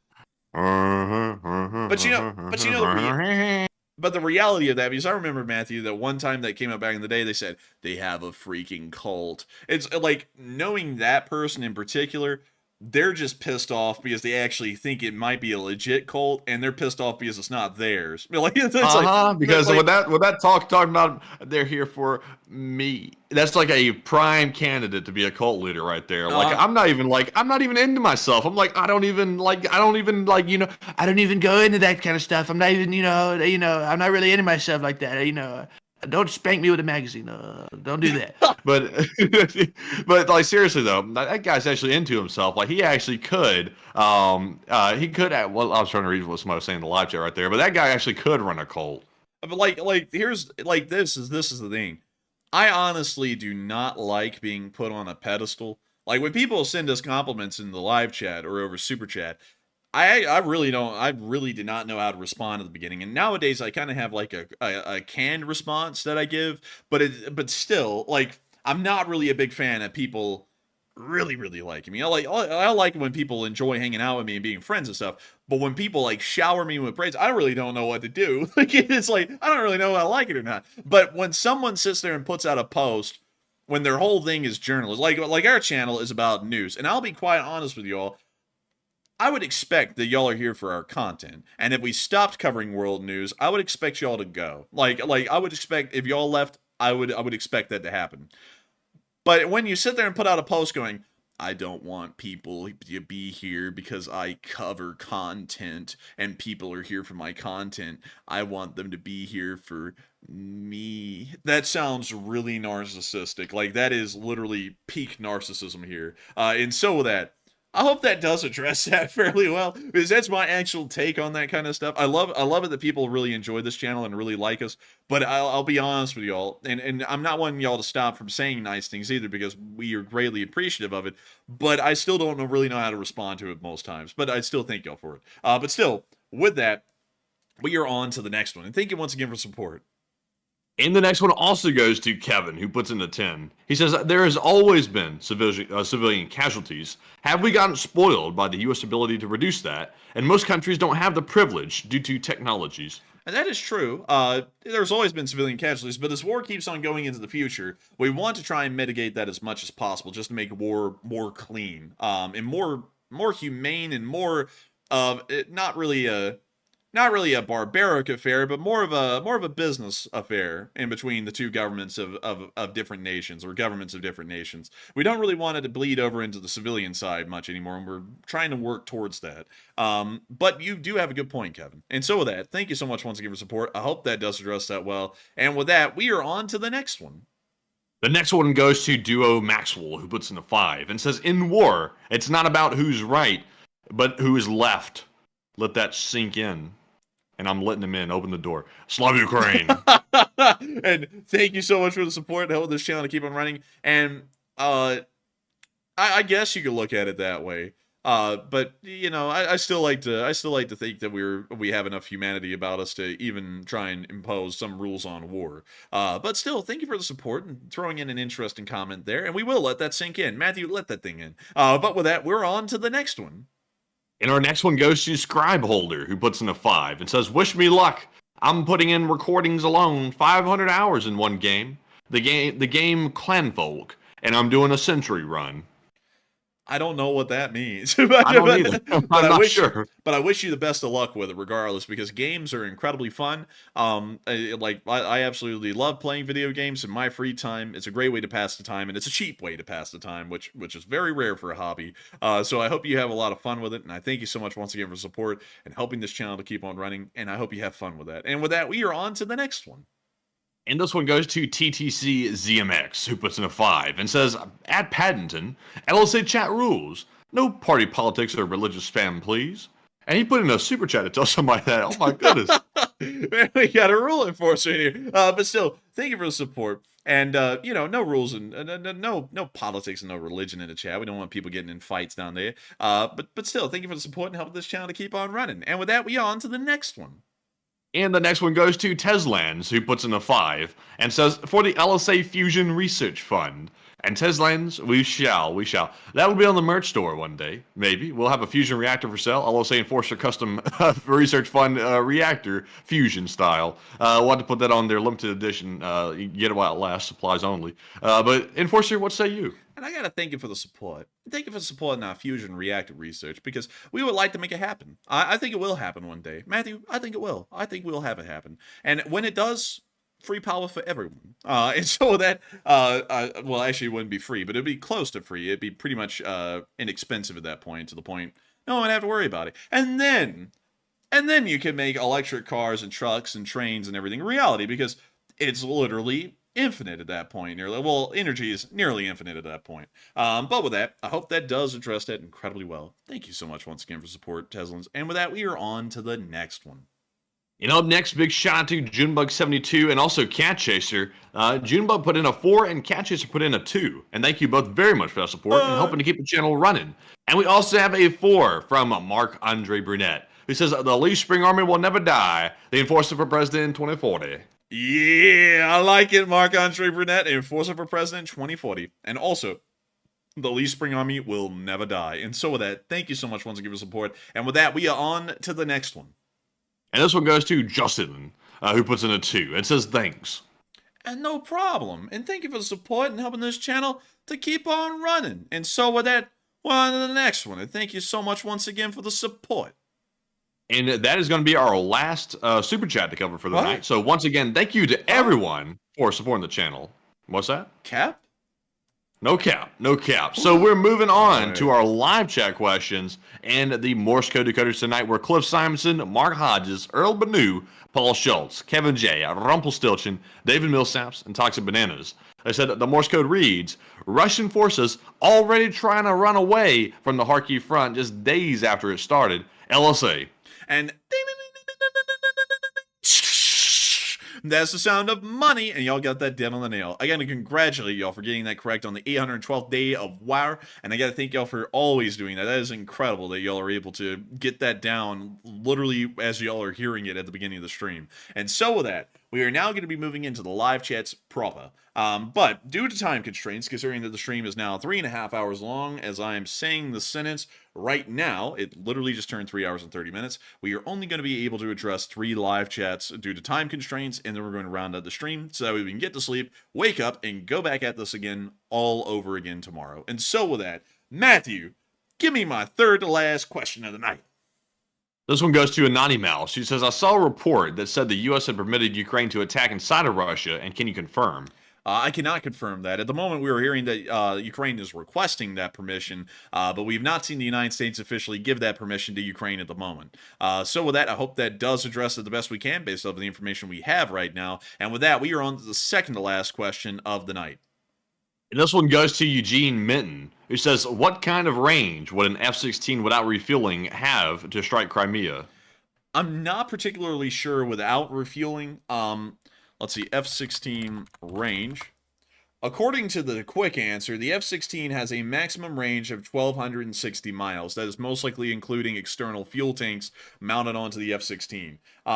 But in an air-to-surface role, the F-16 can fly more than 500 miles, according to the Air Force's website. So it has about a range of 500 miles without external drop tanks, and with external drop tanks, I'm assuming that that thing gets bumped up to 1,260. So it has a range of 500 miles, so it could take off from its airfield, fly 500 miles out, and then turn around and fly back. So with that, I hope that does address that the best I can. And with that, we are on to the final question of the night. And so, who is the lucky last person to throw in the lucky last question of the night? And that viewer is William Mann, who says, how many troops do you think the Russians have left in Crimea?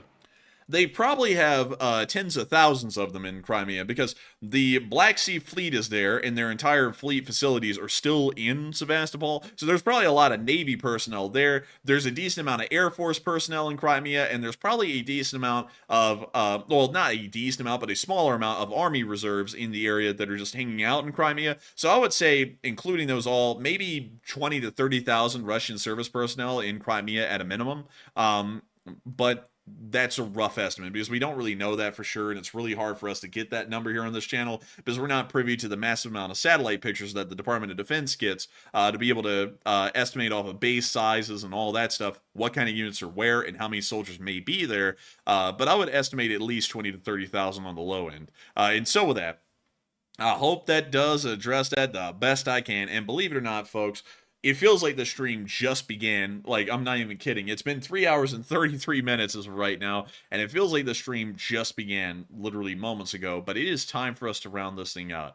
I got to thank every single one of y'all so much once again for watching this channel tonight and enjoying it. Tonight at the peak, we had a whopping 7.3 thousand people here, and 47,000 people have watched this stream before it ended. We are entirely honored to be able to be y'all's source of news for all 46,000 of y'all, and also all 7.3 thousand of y'all who are here live today on this war on this day of the war in Ukraine. If y'all did enjoy and y'all are new to this channel, make sure to subscribe, make sure to like and comment, because it helps out this channel and it helps us to keep spreading the news to more and more people. And also, of course, I will see you all tomorrow at 10 p.m. Eastern Time to cover the next 24 hours of the news of the war in Ukraine. Good night, good luck, take care, stay safe, Slava Ukraini, and long live the Lee Spring Army. The Lee Spring Army will never die.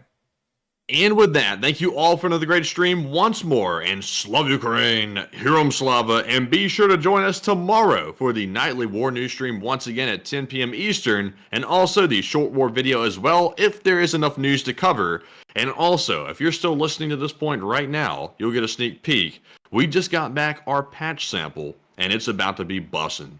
By the end of the month, that is. And with that, we'll see you all tomorrow, and good night.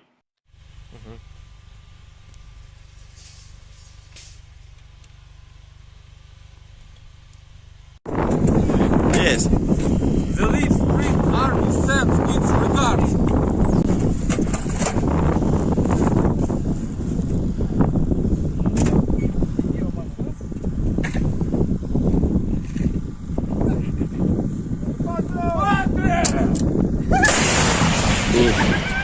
Русский военный корабль. Предлагаю сложить оружие и сдаться. Русский военный корабль, иди нахуй.